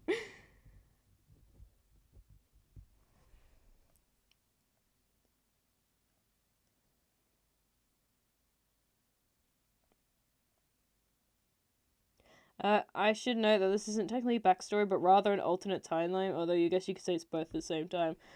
Oh, God. A timeline where Monica never realizes that they're all, you know, not real. Are you gonna do Yuri 2 or not? Yeah, I'm gonna do all of them. I'm gonna do all of them today. Fuck words. The club meeting is set on... Oh! Actually, whoa! Oh, this is a continuation one. Nice. The club meeting is suddenly interrupted by the sound of the door, causing Monica and Sayori to turn their heads. The door opens halfway, then stops. A face peeks inside. A face that seems familiar. Yuri! There's the... If this were a different game, she would be a goth. Oh. Sayori's eyes widen, recognizing the girl. She very conspicuously mouths to Monica. It's her! It's the girl! It's true. The girl standing in the doorway is none other than the girl Sayori had come across reading alone in a classroom. Thanks to Monica leaving a flyer on her... Oh, fuck, I hit my mic. I'm trying to swat away a fly and I'm hitting the mic. Great. Thanks to Monica leaving a flyer on her desk, it seems she's found her way to the club. Are you here for the literature club by any chance? Oh god, I forgot how much this hurts my throat. Especially while I've got the fucking throat thing going on right now, oh god. Am I in the wrong place? No, you're not. This is the literature club. Please come inside. The girl fully steps in the door, but continues standing against the wall, avoiding eye contact. Sayori continues to fail containing her excitement. It's happening, oh my gosh! Thank you so much for coming. Sorry, it's a little empty. I'm Monica, and this is Sayori, and we run the literature club. Even though it's just us so far, but... what's your name, by the way? I'd like to join your club. Already? Wait, really? Are you sure? I mean, I should be good enough. Everyone is welcome here. You don't have to be good enough. Oh. Do you want to have a seat? We'd love to get to know you. The girl nods, sliding over to a nearby desk and gently sitting down. So what's your name? Yuri. I'm Sayori, and this is Monica. Sayori, I already... Nice to meet you. Do you like fantasy? Like books? Yuri looks at Monica. Fantasy is cool. Yes. Have you heard of Annabelle Dupoint? I can't say I have. Oh, well, she's my favorite author. I'm on her 5th book, and it's just... Yuri grins and presses her knuckles against her cheeks in joy. Oh, that's so cute. I wish we had a sprite for that. You can borrow my books. I wouldn't mind. You're really in for an incredible experience. Monica stammers, completely caught off guard by Yuri taking control of the conversation. She glances sideways at Sayori, silently asking for help. I'd love to. It sounds like you're really into them, so they must be great. I am so happy I found this club. Oh, I'm so stupid. I left all my other books in my locker. I should have brought them. Yuri quickly stands up. I'll be right back. I'll go get them for you. You probably only need to bring one for now. Sayori nervously says that, noting to herself the considerable heftiness of the book that Yuri set down on her desk. True. Okay, I'll go get the first one then. Yuri exits the club room in a flash, leaving Monika and Sayori silently exchanging glances. Oh my god, I wasn't prepared for this. How do I handle someone so intense? I have, like, no experience with fantasy, except maybe stuff that I read when I was a kid, but that's probably like a joke compared to what she's into. I'm sure it'll be fine. In fact, I think it's neat that we have people who are into different kinds of literature. It'll be fun to learn from each other. I've been trying to edge in a way of saying like, oh, I love fantasy, but I think I missed my point to be able to say it. So I'm just gonna awkwardly insert that now and recommend that people read The Adventures of Amina al-Sirafi if you're interested in Arabic fantasy magical literature. Well, semi-realism, semi-fantastical. Or honestly, anything by Shannon Chakraborty. Her City of Dagobad series is also really good. I hope I didn't butcher her name just then. Yeah, I mean, I don't disagree, but what if this is her only interest? Doesn't it kind of seem like that? Monika, don't you think you should be more optimistic? We have a new club member. There shouldn't be room for anything but being happy. I'm excited to get to know her more, aren't you? Yeah, I guess you're right. Sorry for being so hasty. I just got really anxious all of a sudden. KB's back! Oh my god! KB's back! Haha! KB! I'm throwing a piece of ham your way and put it in your Subway sandwich. It's because you're afraid of not being able to take the lead. What the heck? It's kind of scary how you can point things out like that, Sayori. I just like learning what makes people happy or sad. Yeah. Hey, you know what? You'd probably be great at helping Yuri feel comfortable here. Maybe you could take a break from fuck off fly.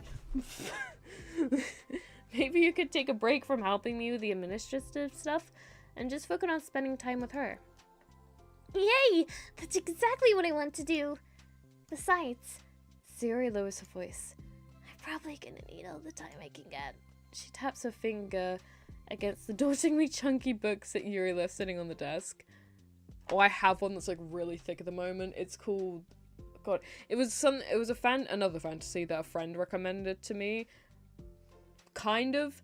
She recommended me this, it's a lesbian book.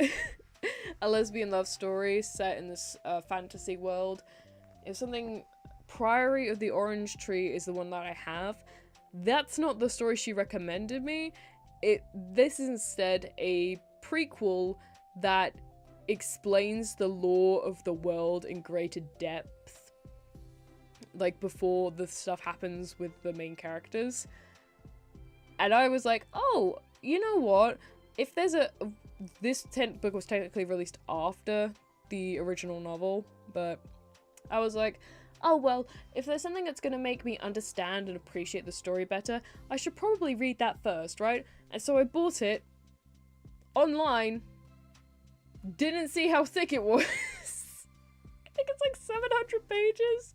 I haven't actually looked into it yet because I still have like a huge backlog of books that I've either bought or been gifted, and I'm just like trying to get through all of them. I set a goal for myself to read 50 books this year. I don't think I'm gonna reach it, but you know.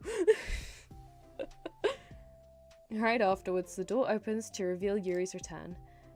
I'm back. Her breath is slightly heavy, which, combined with her short time gone, indicates she may have ran at least part of the way. She makes her way back over to Sayori and sets the book down on her desk. Just as Sayori feared, the book Yuri brought for her is just about equal in size to the one already on Yuri's desk. Well, there are probably a few things you should know before getting started on it. There are some things that are more explained in other books that take place in the same universe, so going over those would be good to keep you from getting confused at the start. Sayori nervously interjects. Well, I was thinking that maybe today we could just get to know each other a little bit more. You know, I think, like, if we're gonna be reading together, then I would like that. From across the room, Monica smiles and nods as she just fully moved out of the way. She was like, I'm getting away from that door. I can't. She's too much of a book nerd for me. And I started the goddamn club. From across the room, Monica smiles and nods at Sayori while Yuri isn't looking. Oh, okay. Yuri sits down and looks at her book, then glances around the room, showing no indication that she has anything more to add. So, what made you decide you wanted to join the club? Well, I like reading, so I was immediately interested.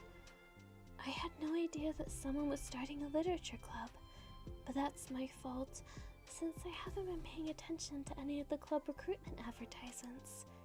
I only found out because Yuri glances over at Monica. Monica came into my classroom and put the flyer on my desk. Suddenly, Yuri's face darkens and she shakes her head at herself. I was so stupid. I got too nervous and couldn't even look up, so she just walked out. It took me several days just to come here because I was afraid that Monica told everyone how inconsiderate I was, but I decided that was probably irrational. Wait, no, that was totally my fault. I felt so bad about interrupting you that I just, walked out. I was actually really hoping you would come by. Yuri exhales in relief. I always seem to interpret things as the worst possible scenario. Well, I was really nervous to come here for some other reasons too. Such as there being too many people. And not that I mind that much, but I have a really hard time having to meet a large number of people at once. So, it's actually amazing that it's just the two of you. I definitely came at the right time. Oh, that makes me happy! I'm proud of you for working up the courage to come. Yuri fucking what? Why couldn't I speak? Yuri smiles warmly to herself.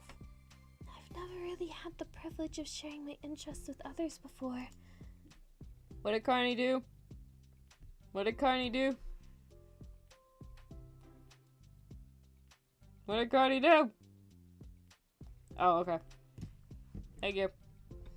All praise to the mod. All praise the mods. All praise the mods. All praise the mods. He's like the housewife and I'm the husband that goes out for work. Work as in Overwatch comp. I'm canceling Overwatch. I'm canceling it on Twitter.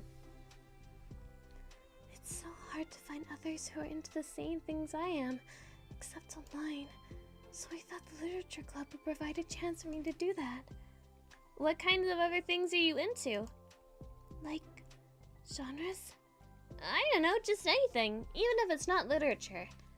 Oh, just things you would think are dumb. Sayori pauses, a look of concern on her face. How about I tell you something I'm into, and then you can tell me about something you're into? I suppose that would be okay. Okay, well, I'm pretty into, crafty things.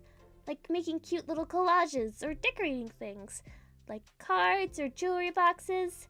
My room's always cluttered with random stuff because I keep buying things to make gifts for my friends. But then I put it off till the last minute. So yeah, that's something kind of silly that I'm into. You sound quite creative. Not that much. It's just that you'd be surprised by how much you can do with scissors and glue and stuff. So, I have to share something that I'm into now, right? Sayori nods. God, fuck, sorry, that was my impression of you. Sorry. Well, I guess I'm into nature. I love nature. Monica, I'm gonna start a nature club. No, you're not. You're stuck here with me now. I'm not. Oh, yeah? Well, I hereby appoint you as vice president of the literature club. There. Now you're stuck with me. Yeah, you don't give me responsibilities. Oh, I'm sorry, Yuri. I interrupted you. Go ahead. It's fine. Yuri pauses, feeling awkward after having gotten cut off. God, fucking language! I like going out into the woods or to the park. Just places where you can walk or sit and not have any people around. It's peaceful. Just nice to kind of remove myself from everything that matters and let my racing mind operate autonomously for a while. When do you like to do that? It just depends on my mood. After school, on the weekends, whenever I feel like I need it. Wow, I feel like I would never have the time to do something like that. I find that we have a lot more time than we think we do, if you don't let it slip through your fingers. The three continue their conversation, led primarily by Sayori, but with Monica chiming in every now and then as well. Monica had intended to leave it to Sayori and focus on her own work, but she found it difficult not to join in. Before they knew it, the end of the day was upon them once more. Oh, it looks like we should be wrapping up for today. So, are you two going to be starting on that book the next club meeting? That's the plan! I'm so excited. Sayori beams. Yuri collects her things. Once packed, Yuri wordlessly waves to Sayori and Monica with a gentle smile. Bye! As Yuri exits, Sayori enthusiastically returns a farewell. Once again, Sayori and Monica are left in the club room. Sayori, you are a lifesaver. I didn't do anything, I just talked. Still. Besides, it really lifted my mood. It feels really nice when I can put my energy towards other people like that. She was really excited to be included, you know? It made me happy. Well, there's no doubt in my mind that she'll have a great time here, with you engaging her. How are you feeling about starting the book with her next meeting? I'm kinda scared, but I think she'll be happy as long as I'm trying my best. I think you'll do great. After the surprise of a new club member, it seems like everyone has their spirits lifted with something new to look forward to. Ah. I forgot to turn lights on in my room, so it's really dark now, and I'm just like getting beamed in the face with my PC monitor. But obviously the screen just then went dark, so it was like nothing. Like, oh. Another school day ends. Are we ever gonna see them in a class other than the club room? No. Swallowing her anxiety, Yuri makes her way to the club room, expecting to be the last one to arrive. As she opens the door, she's surprised to find only Sayori in the club room. It's club time again! Oh my god, Natalia Soda's dying. Monica went to the computer lab, so it's just us today. Is that okay? Sorry, just had to take a massive swig of drink. Hi, Oro! What's going on? Oh god, the bot's back. Ah. God.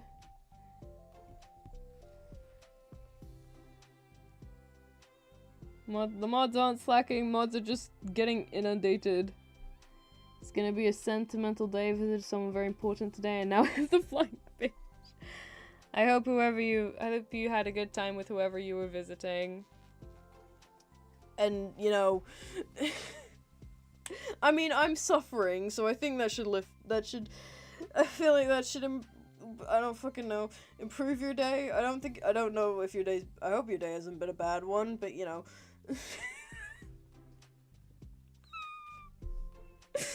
I hope that my suffering brings you joy, as it usually seems to, Oro.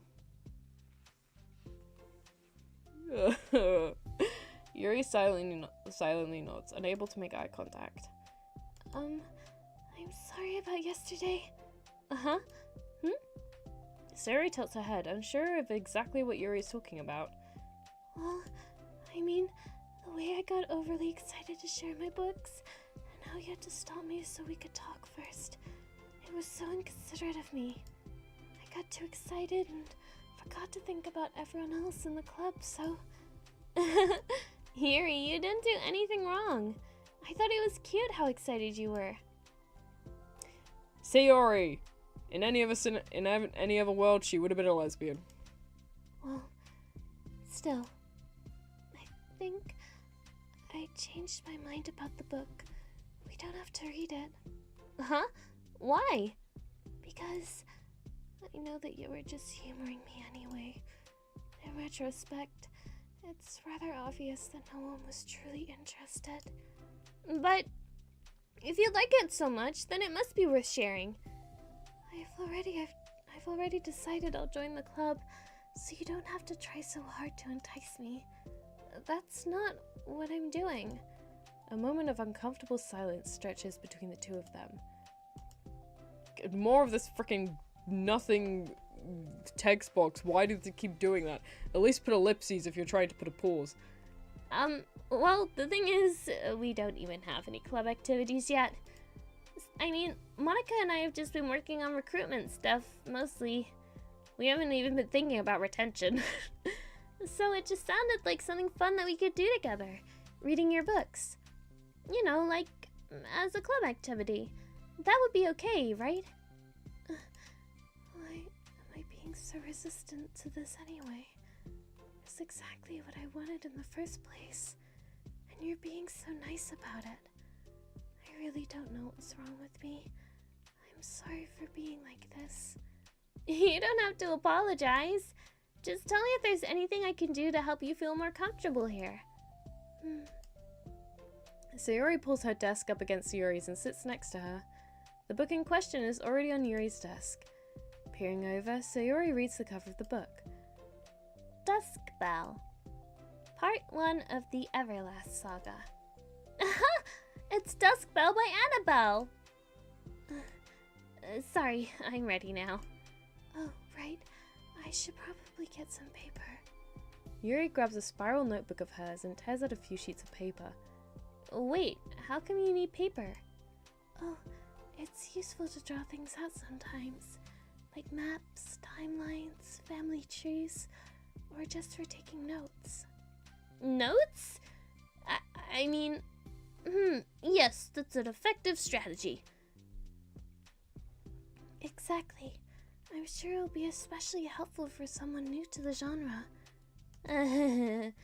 Sayori's joke flew completely over Yuri's head.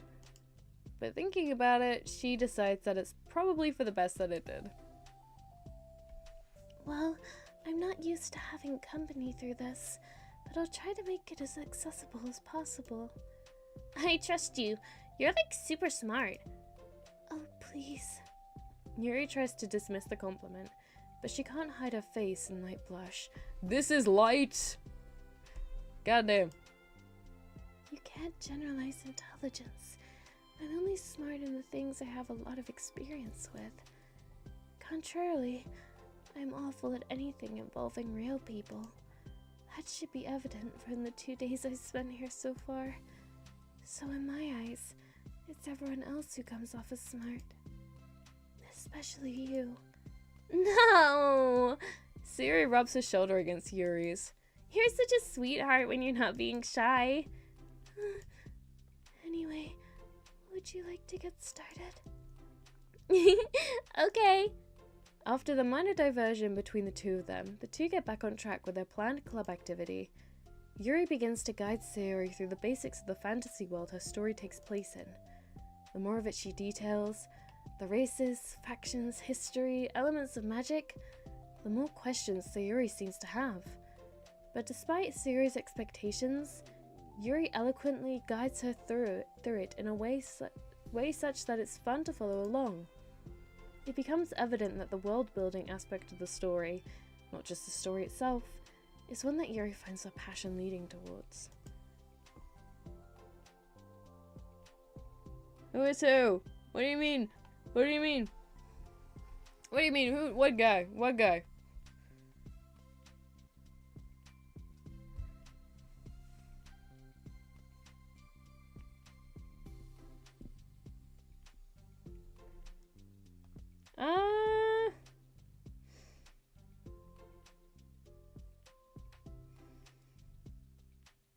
It's good. It was an important man who took care of us when we were homeless. I couldn't keep my composure. Oh, I'm so glad.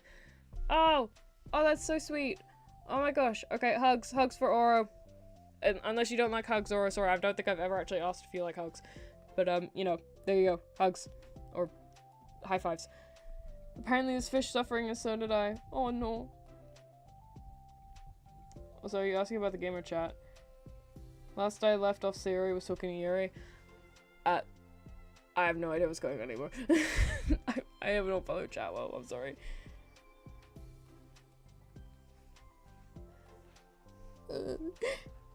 How do people come up with this stuff? It's like the exact opposite of the kind of writing that I do. What kind of writing? Oh, like poetry and stuff like that. The things I write are just like putting down the feelings that come into my head, you know?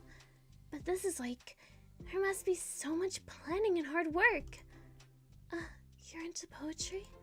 I think there's an appendix that includes some of the kingdom's certain works, like poetry and folk songs. No way!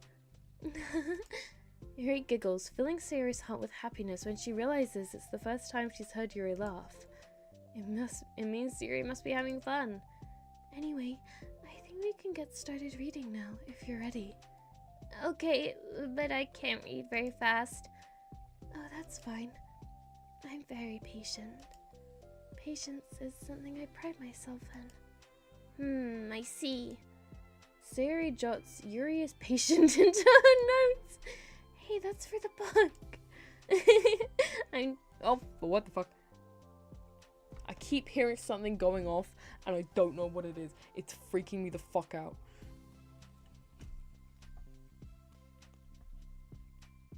Just got our secured photos. Great day. Hooray! Not if I can help it with one. What?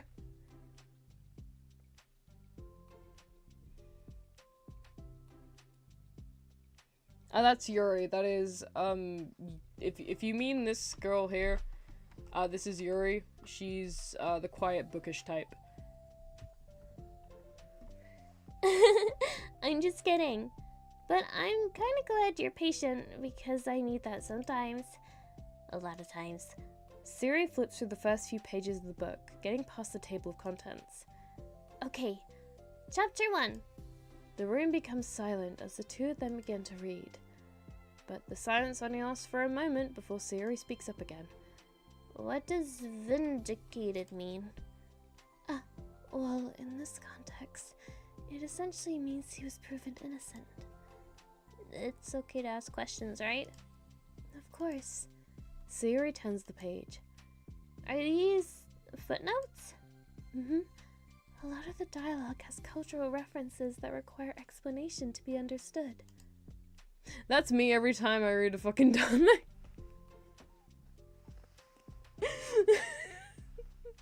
Me sitting on the bus trying, I kid you not, I was reading through one fucking book at one point.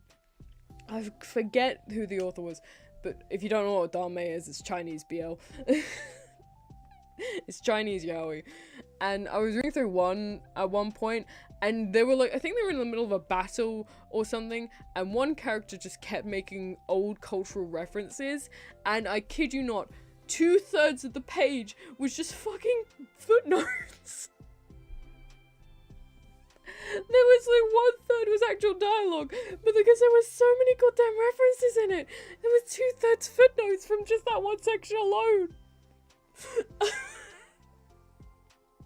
And the wild bit is I don't actually look and like the freaking, unless it's something to be like, oh, this is a way to describe what's it means brother, but it actually just means like close friend or some shit.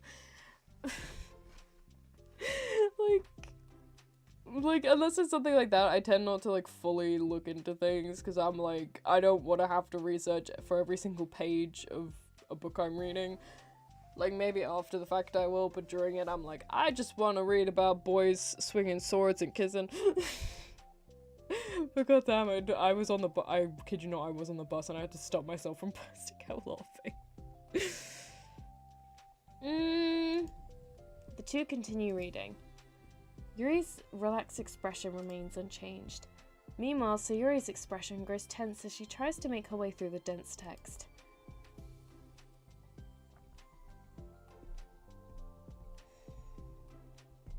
Oh no, Koi. Go away. You're looking good, bro. You're looking good. Don't worry. Up until now, their expressions have been reversed, with Sayori easily navigating social situations and Yuri struggling in them. But the tables have turned. Oh.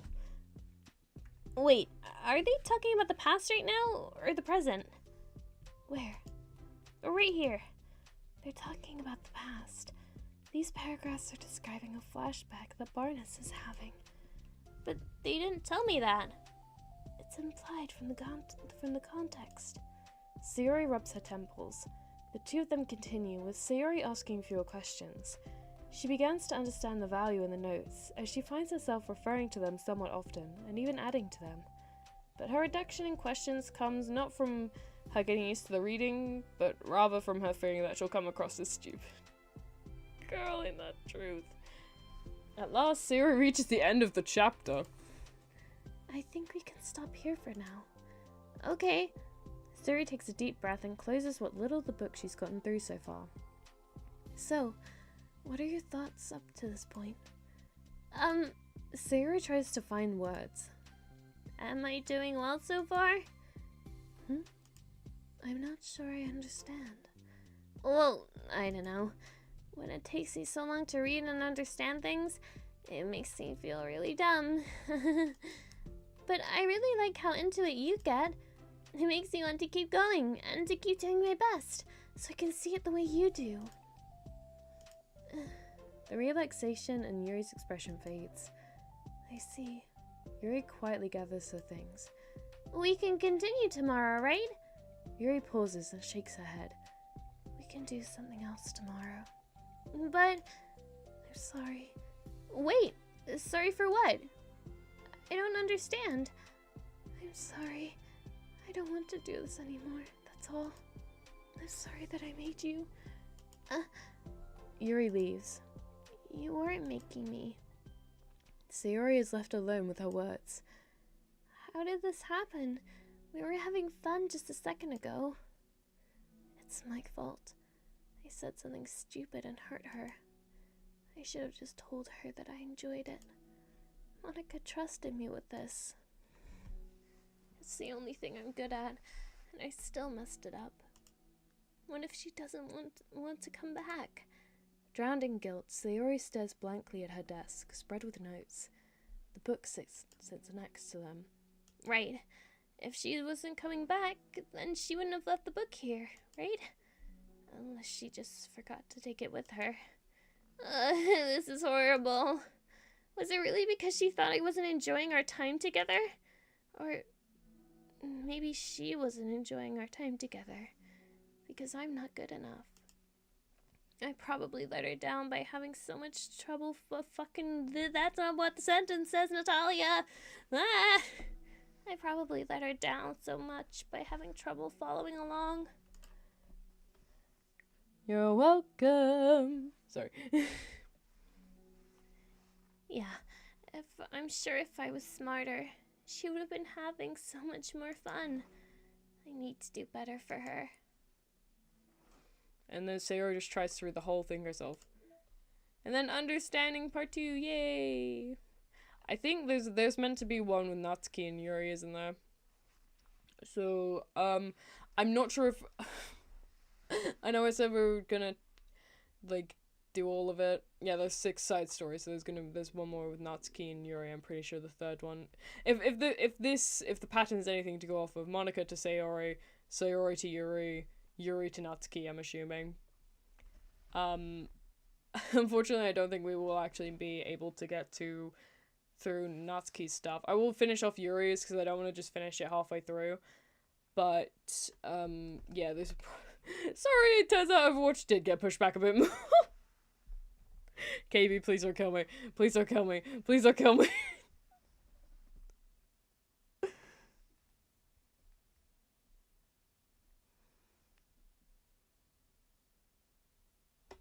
No, I'm not saying I'm gonna play through the whole game. I am saying that I am just gonna, watch a YouTube video on the Natsuki thing. But I also want to, you know, do a thing where we go through all the pictures and stuff like that. Just, you know. But yeah, sorry, let's just get on to understanding before it gets too late. Understanding part 2. Yeah, just because, what's it? I'm trying to, I don't want streams to go on too long tonight because I've got to be up early tomorrow, and that's the issue. Sorry. For the first time, Sayori is the first to enter the club room. Anxiety courses through her relentlessly. Will Yuri show up today? Sitting at a desk, she stamps her feet in an attempt to calm down. Why am I letting this affect me so much? I'm doing everything I can to make Yuri happy. But my best wasn't good enough. But it was still my best. But I'm letting everyone down. I'm always just a disappointment. Sayori continues to wrestle with her self-deprecating thoughts. Every tiny noise causes her to lift her head in anticipation of Yuri's arrival. Ellipses. Minutes pass and nobody enters the classroom. Not Yuri or Monica? Damn, she just got abandoned. Goddamn. Goodbye. I still don't like how she just like goes on. I don't know why I don't get that effect from the other characters, but when Monica has that little like forward, it just scares me. Gosh, I'm so late. Why did I offer to help those other students with their work? I'm such a pushover sometimes.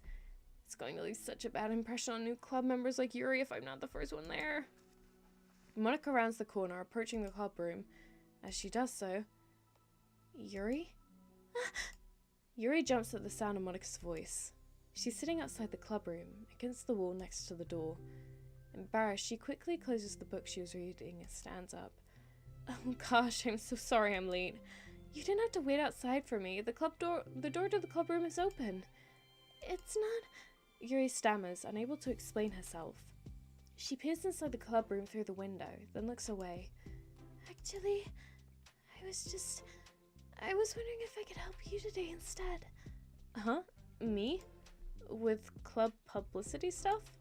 Yes. Monica is utterly confused. Why is Yuri asking this all of a sudden, when she was so eager to spend time with Sayori before? Did they not get along after all?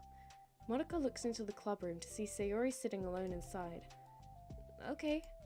It's kind of a simple job, but I'd be happy for you to tag along. Me too. Monica is worried, but finds it difficult to insert herself into whatever conflict that may have arisen. It's a little ironic, she realizes, that she would be so conflict avoidant after having been in the debate club. Okay, let's take a walk together. I just have to make copies of this new flyer, then go around to the billboards and replace the old ones with the new ones. Yuri nods, and the two set off. The two walk in silence. Without Sayori, Mayori? Oh, what the fuck is going through my brain? There's one final one, which is only one part. It's about all of them, and kind of serves as a summary to wrap things up.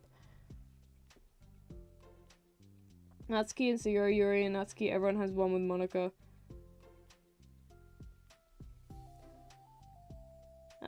Yes, I've been busy, okay? I've been busy. I've been hearing reading while taking notes, and I'm just thinking when I was reading the KH manga, I was writing up a list of character pies while reading because I wanted to keep track of everyone. If you make Kingdom Hearts, I don't blame you. Like, I'm personally one of the people who find the story not that convoluted, but I'm aware most people who just follow along and you're like, what the fuck is happening? What the fuck is a Xehanort? What the fuck is a Sora?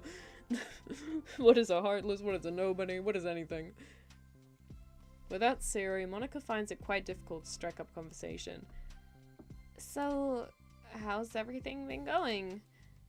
Fine. Got my nose. That's good.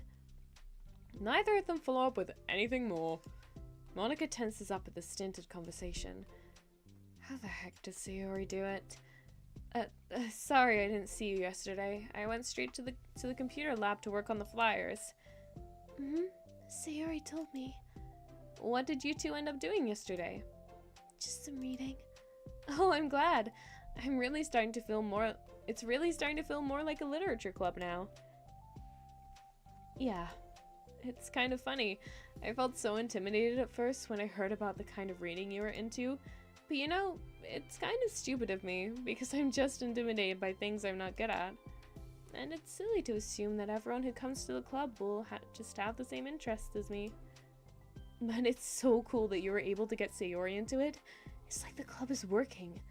I'm really happy about that. Fuck off, fly. Sorry. She's not into it. Huh? She's not into it. And I'm stupid for forcing it onto her. Yuri falls silent again, as if she started her thought but couldn't figure out how to continue it. Did something happen? Yuri sighs. No, it's just me. Yuri pauses. I'm thinking. A moment passes in silence. Then Yuri shakes her head. I shouldn't be complaining to you all of a sudden. Don't be silly. I don't think you're complaining. I just want to make sure you feel welcome. If it's important to that, then you can tell me anything. Well, I do feel welcome. Too welcome, I guess. It's not an issue with the club. It's just an issue with me. I feel wrong to inconvenience you with it. Ah. Monica pauses and thanks. It came with the empty boxes. Well, what if we put it this way? It's my job as president to understand the needs of the club members, right? We're going to have all kinds of people joining this club. Hopefully, anyway. And learning about the diverse needs and interests of everyone will help me come up with club activities that everyone can be happy with. That everyone can be happy with? Not just only some people? Of course! I need to be looking out for everyone. Otherwise, what kind of club would it be? I see. Yuri looks a little more relaxed. It signals to Monica that switching from a sympathetic approach to a pragmatic one was a good choice. What the fuck? Each individual truly does have their own needs. Okay. Yuri takes a deep breath. I'm a really weird and awkward person. I've accepted that about myself. I just don't know how to, I guess, connect with other people. How is it so easy for everyone else? How do you just make conversation about any arbitrary topic? God, why is English language so hard? I can talk for hours about the things I'm into. Unfortunately, so much that I don't know when to stop. Autistic? Sorry. But for anything else, I just have no idea what to say. So, I understand that about myself. I'm just not good with people. I can't help it. So it feels like whenever I'm confronted with a new social situation, I'm either ignored or made fun of, or taken pity on. And Sayori falls into that third category. She... What? Hold on, you're saying that Sayori is taking pity on you? Yuri nods. I just want to be treated like a normal person. If you don't like me or don't connect with my interests, then just tell me. I can accept that and move on. Sayori is too nice to me. I'm so stupid for not realizing she would just go along with whatever I pushed onto her. Nobody deserves to put themselves through that kind of discomfort just because they pity some weirdo who doesn't know how to make friends. It's the worst feeling. I hate it. Yuri's sharp words cut through the tense air. Oh my god. Somewhere in the middle of the conversation, the two stop short in the hallway, prioritizing the conversation over their original task. Monica looks at Yuri. Yuri only looks down with her fists clenched. I think you should tell her that. I could never say that to someone's face. It's pathetic. Sayori is different. Making people happy is the most important thing to her. I'm sure that's all she's trying to do. So, if you're able to explain to her what makes you happy, then she'll do anything to make it happen. That's the problem. What kind of friendship is one person always trying to cater to the other person's weird needs? I'm sorry. I'm making myself sound so... No, I think I'm starting to understand. Monica hesitates to finish her thought out loud. It's something that Sayori would be able to say better. Sayori is someone who will give anyone however much kindness they need in order to smile. But Yuri, who has difficulty accepting kindness, must be driving Sayori to be even more assertive in her kindness, further exacerbating the matter. Neither person is to blame, but it's an issue that can't be resolved without them understanding each other better. Sayori wants to be your friend. I promise that. It's okay for different people to have different needs. I mean, Sayori, she has her own needs too. But good friends work together and could be what they need for each other. You just have to have good communication and talk about it. I don't have good communication. Yuri stops and shakes her head. I'm sorry, I didn't mean to say that. My head is just, it's so resistant to everything. I'm pushing away such a kind person from me because of it. Yuri pauses to think. And another empty text box. I'm so tired of this cycle I'm creating for myself. I think I'm so afraid of people pushing me away that I just have to push them away first. How thoughtless and immature of me. Yuri takes a deep breath and exhales. I didn't mean for this to turn into a whole venting session, but I understand now that I just need to communicate with her. You're totally fine. It's for the club, remember? You're just helping make the club a better place for everyone. Yeah. Yuri falls silent again. She looks like she wants to say something. Another empty text box. This kind of critical thinking is something I'm really bad at. You know, about people. So, thank you. Anytime. Monica smiles at Yuri. For just a moment, Yuri finds it in herself to meet Monica's gaze, returning a shy smile of her own. I don't know why, but I just became hyper aware of my mouse clicking. I'm sure she does, but I don't think she recognizes that Yuri interprets her kind nature as pity. Yeah, I think that's the situation happening here, yeah. Sayori does not have a mean bone in her body, except towards herself, which is very sad. All her mean bones got lodged into her brain, the poor girl.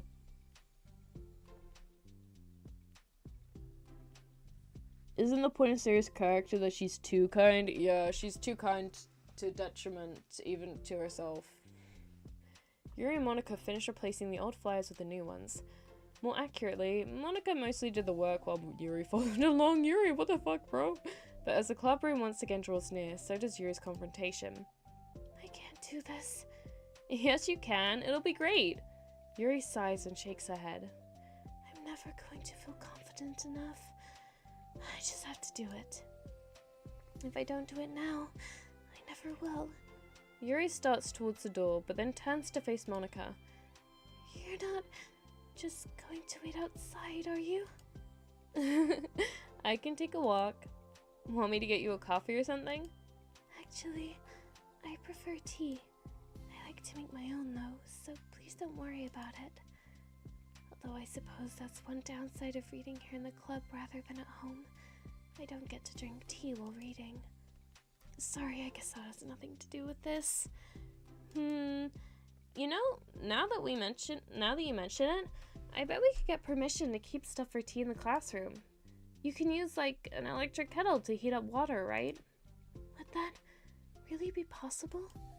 I'll look into it. I think it would be great. Yuri smiles and nods at the thought. Well, I'll be back in a bit. Good luck. And Monica waves at Yuri, then turns around and departs down the hallway as Yuri's smile fades once more. A moment of daydreaming about tea isn't enough to save her from the anxiety of the task that lies before her. But it must be done. Taking one more deep breath, Yuri timidly opens the clubroom door. Yuri, what the fuck? Wait, hold on, I'm not done yet. Sayori shuffles a bunch of papers around. Yuri stammers, her words suddenly caught in her throat. At that moment, she realizes how Sayori has been spending her afternoon. I wasn't expecting you to come today. I was really hoping to make it all the way through the next chapter first, but I got most of the way through it. And look! Sayori holds up a sheet of paper. It's a page of notes, beautifully produced with indentations, categories, and even color coding. As Sayori sees it, her expression shifts from anxiety to despair. I was afraid you were getting disappointed in me, so I've been trying really hard. Stop. Yuri presses her fists against her forehead. Please stop. I can't take this. Yuri? Sayori's voice quivers in shock after having received the exact opposite response she was expecting. I'm sorry. I'm sorry. I'm sorry. Sayori looks away in guilt. Did I do something wrong? I don't understand, so if I did something wrong, please tell me. Yuri shakes her head. No, again, I'm doing my impression of you, I'm so sorry, and now I've turned Italian, haha.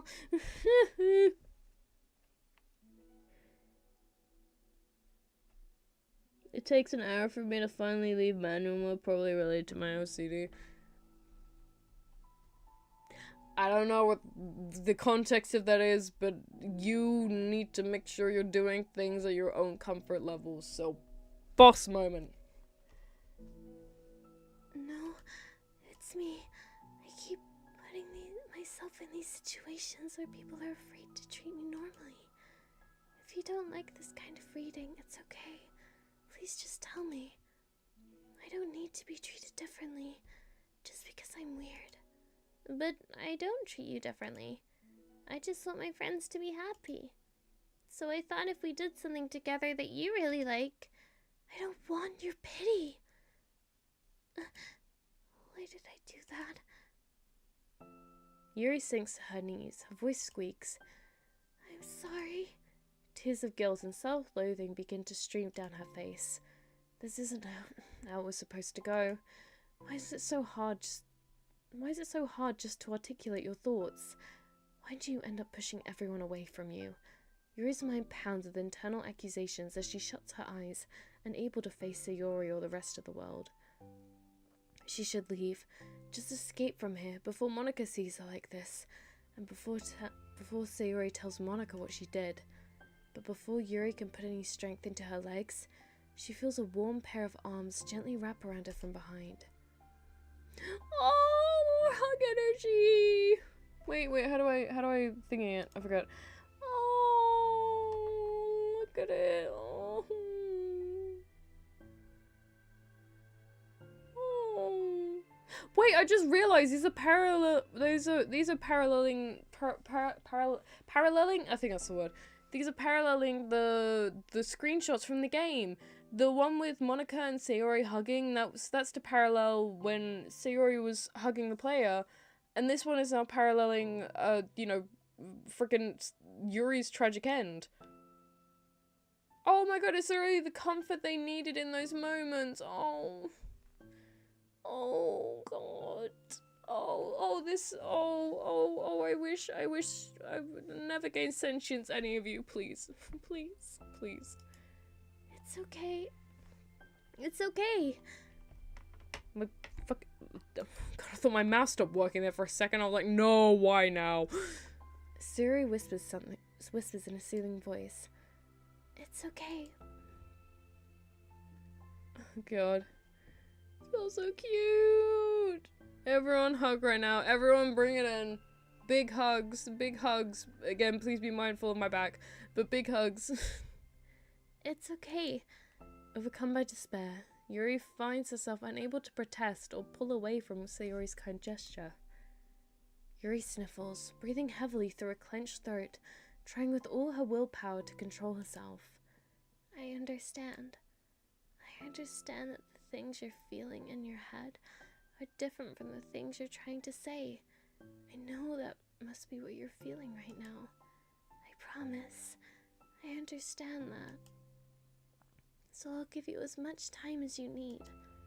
When you're feeling ready, just tell me your feelings, and we'll talk about them together, okay? Yuri sniffles again and nods her head.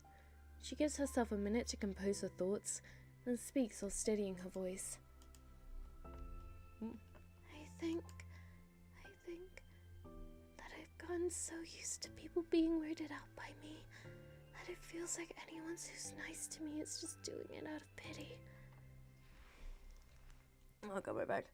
I'm so horrible with people, so it makes me not want to believe that someone can actually like me for who I am.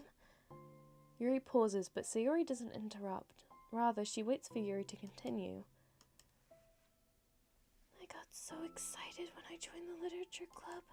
I thought that it was finally my chance to make friends through my interests, because my interests are the only things I know how to talk about.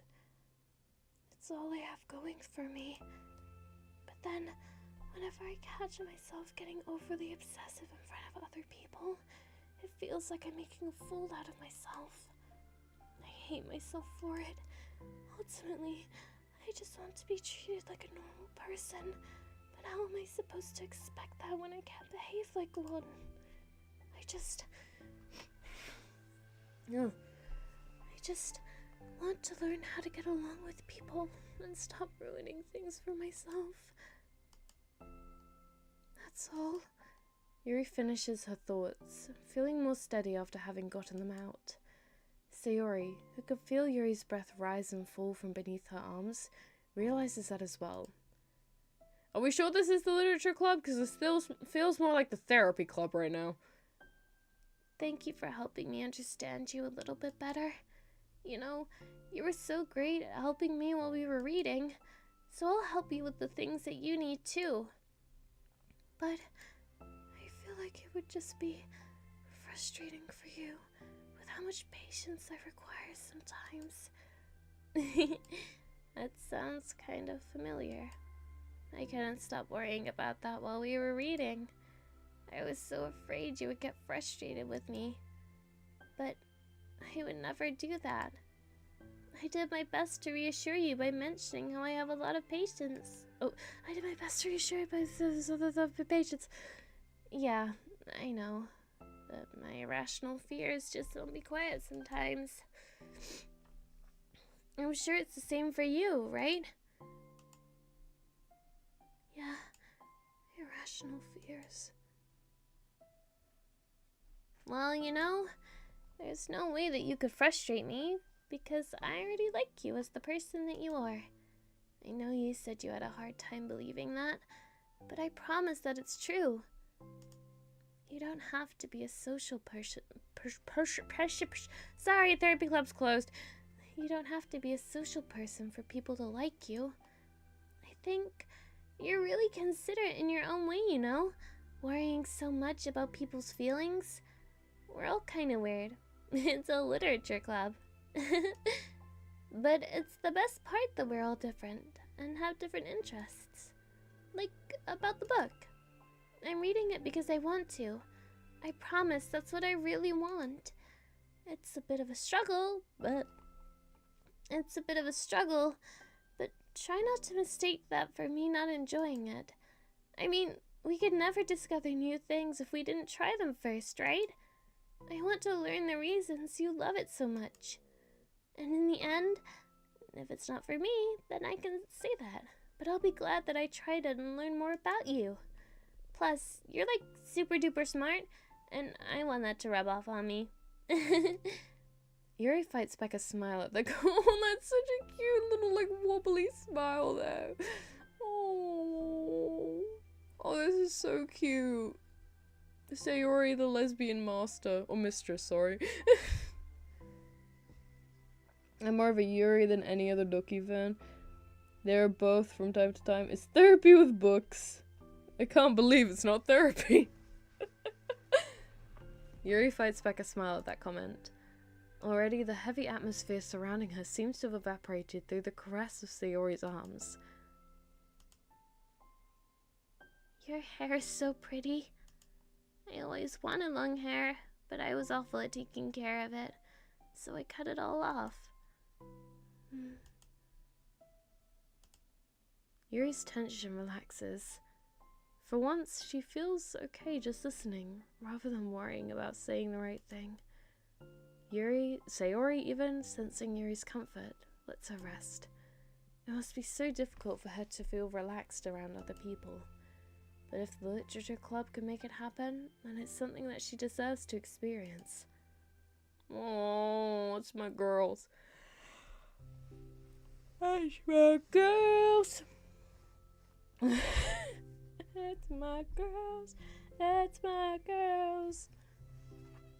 You guys remember Little Mix? I think they've disbanded, I'm not sure. Well then, based on my understanding of your feelings, I suppose I wouldn't mind if we were to continue reading. That's what I wanted to hear. But we can stop at any time. If you truly don't like it, please be honest about it. I won't be offended. Of course. I'm not gonna judge anything this early on, though.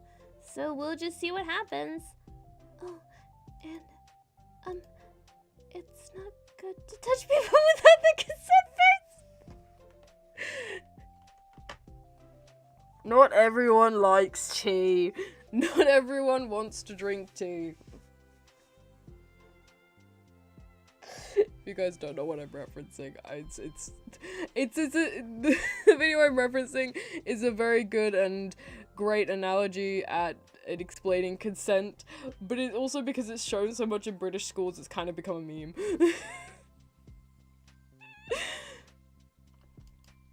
Oh no, I'm sorry. I didn't mean to make you uncomfortable.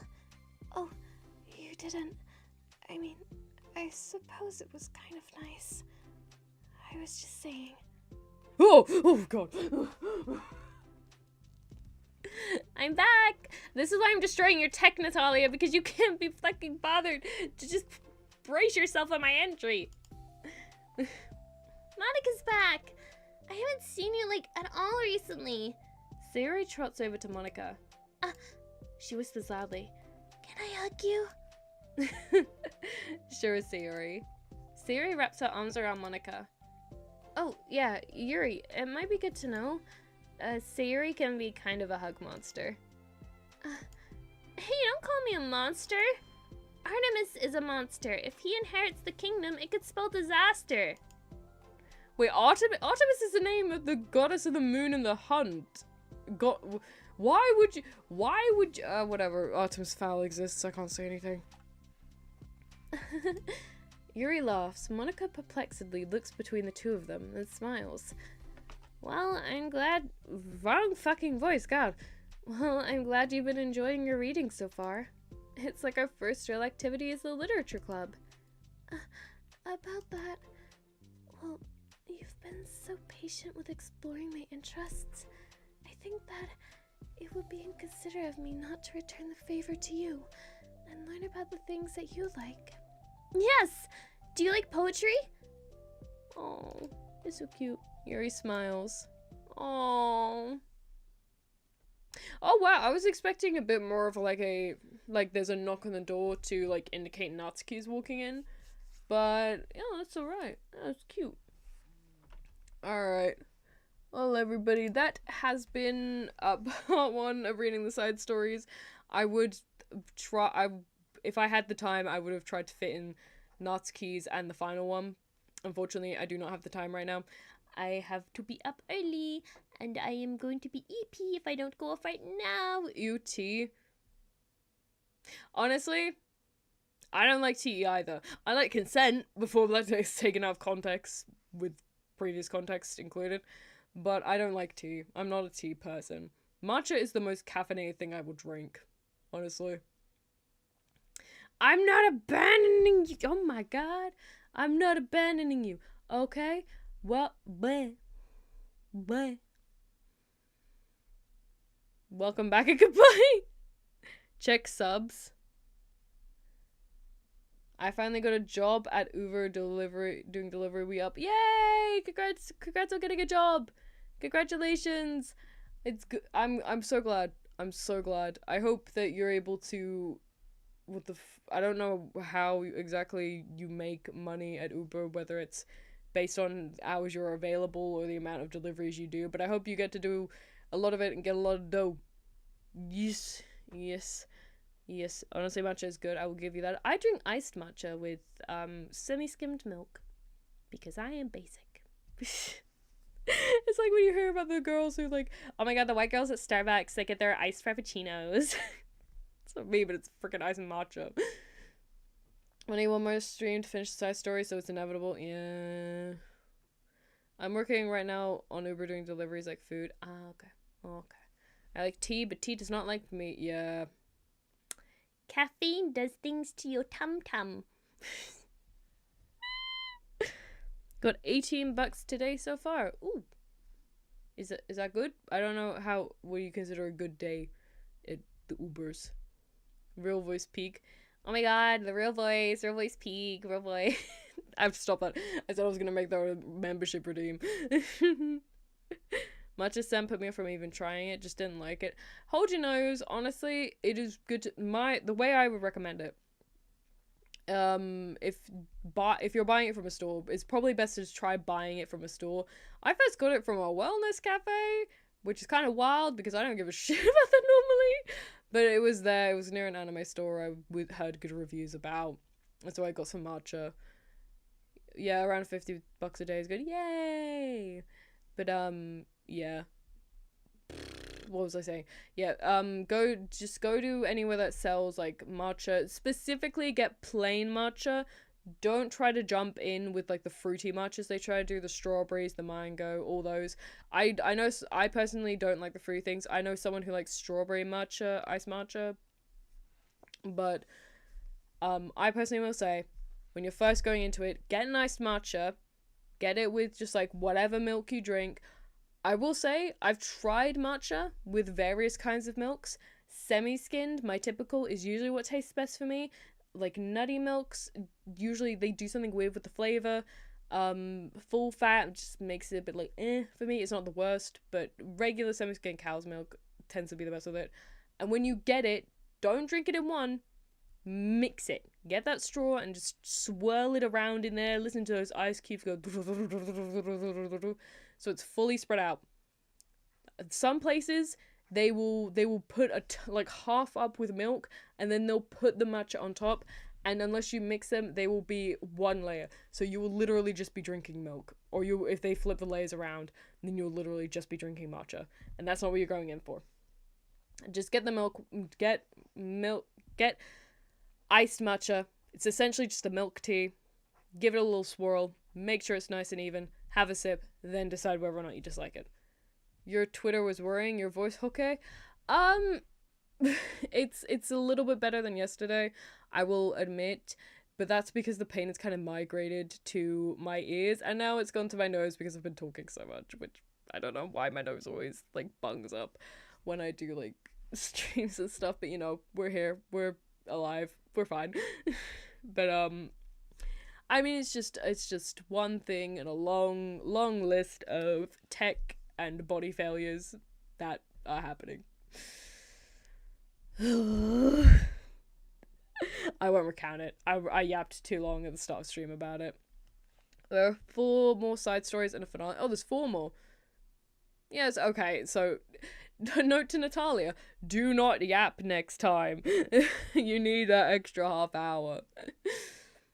Natalia really is suffering. Yeah, so if you guys want to help me like not suffer a little bit and, you know, get like repairs and shit on my laptop, maybe, so I don't have to have the whole fucking Google Doc thing going, Google Drive thing go wrong again, that my Ko-fi exists. Wink. I can't wink for some reason. I can have disjointed blinking, but I can't wink. Ugh. I know where you could be safe from it all. I'm not getting in the fishbowl!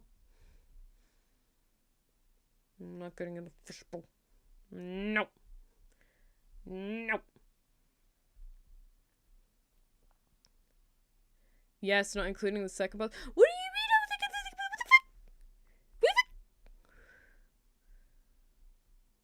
the fuck? Are you saying in total? Oh, no, 4 more side stories.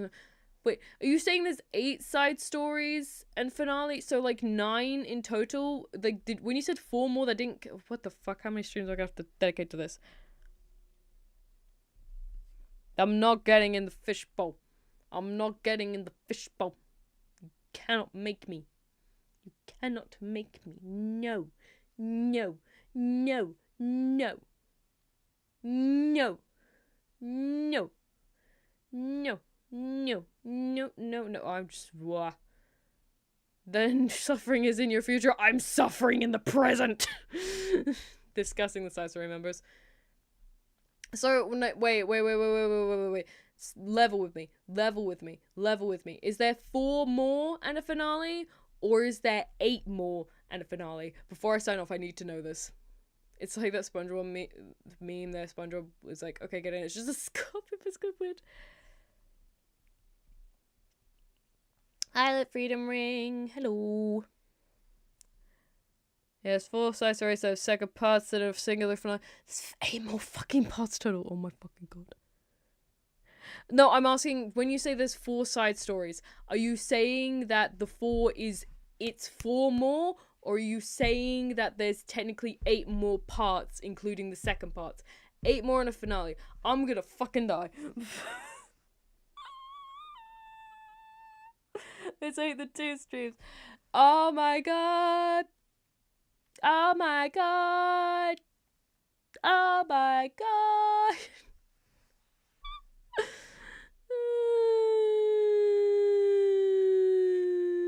No, Katron, the way you explain things is a bit confusing. I'm gonna be real with you in the nicest way possible. 2 parts Natsuki and Sayori, 2 parts Yuri and Natsuki, 2 parts Monaco and Yuri, 2 parts Monaco and Natsuki. What the fuck? Whatever. Okay. Well, oh god, that hurt my back really bad. Oh god, help, Chad. I feel like an old woman. Don't make old jokes now. God. I'm like stretching right now. That's why my model looks weird. Sorry. Okay, I need to sign off. It's like 10 to 11. I wanted to finish at like 10:30 at the latest. Oh no. 20 streams per game. No. Oh god. Ugh.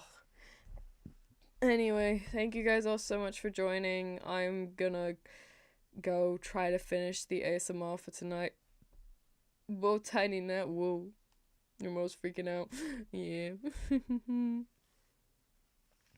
That's what happens when I stretch. If you ever wonder why it does that, it's because I'm either leaning over really far to the side, but I've done that like super quickly, or I've come back super quickly, or it's because I'm like trying to... We saw Nat's legs, Pog. No, you can't see my legs. You have to pay for that on the Patreon. We don't feel like you are one. When you are... Oh, shut the fuck up. Oh god, I'm freaking out again because I'm looking down. Anyway, thank you guys so much for joining today. I had a great time. I am going to leave now and contemplate my life choices of deciding to read the side stories.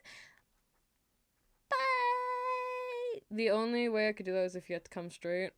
We don't have a Patreon. Exactly. I don't know if I can... Damn that for free. Lying to you. The membership's a Patreon, then maybe... I don't fucking know. Anyway, I need to get off now. No free leg reveal. Get the fuck out. Shut the fuck... I guess 5 p.m. here. Lucky you. I wish I could stream during the day. Dang it. Bye bye. Bye bye. Bye bye. I'm gonna go now. Bye bye bye bye bye bye bye bye bye bye bye.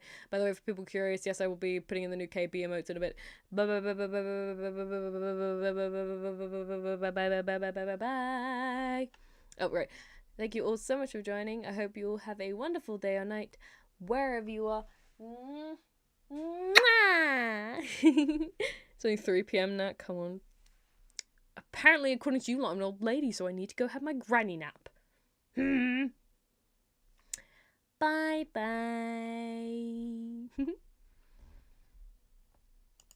There we go. I think there's meant to be buttons to make that quicker, but anyway. Bye bye.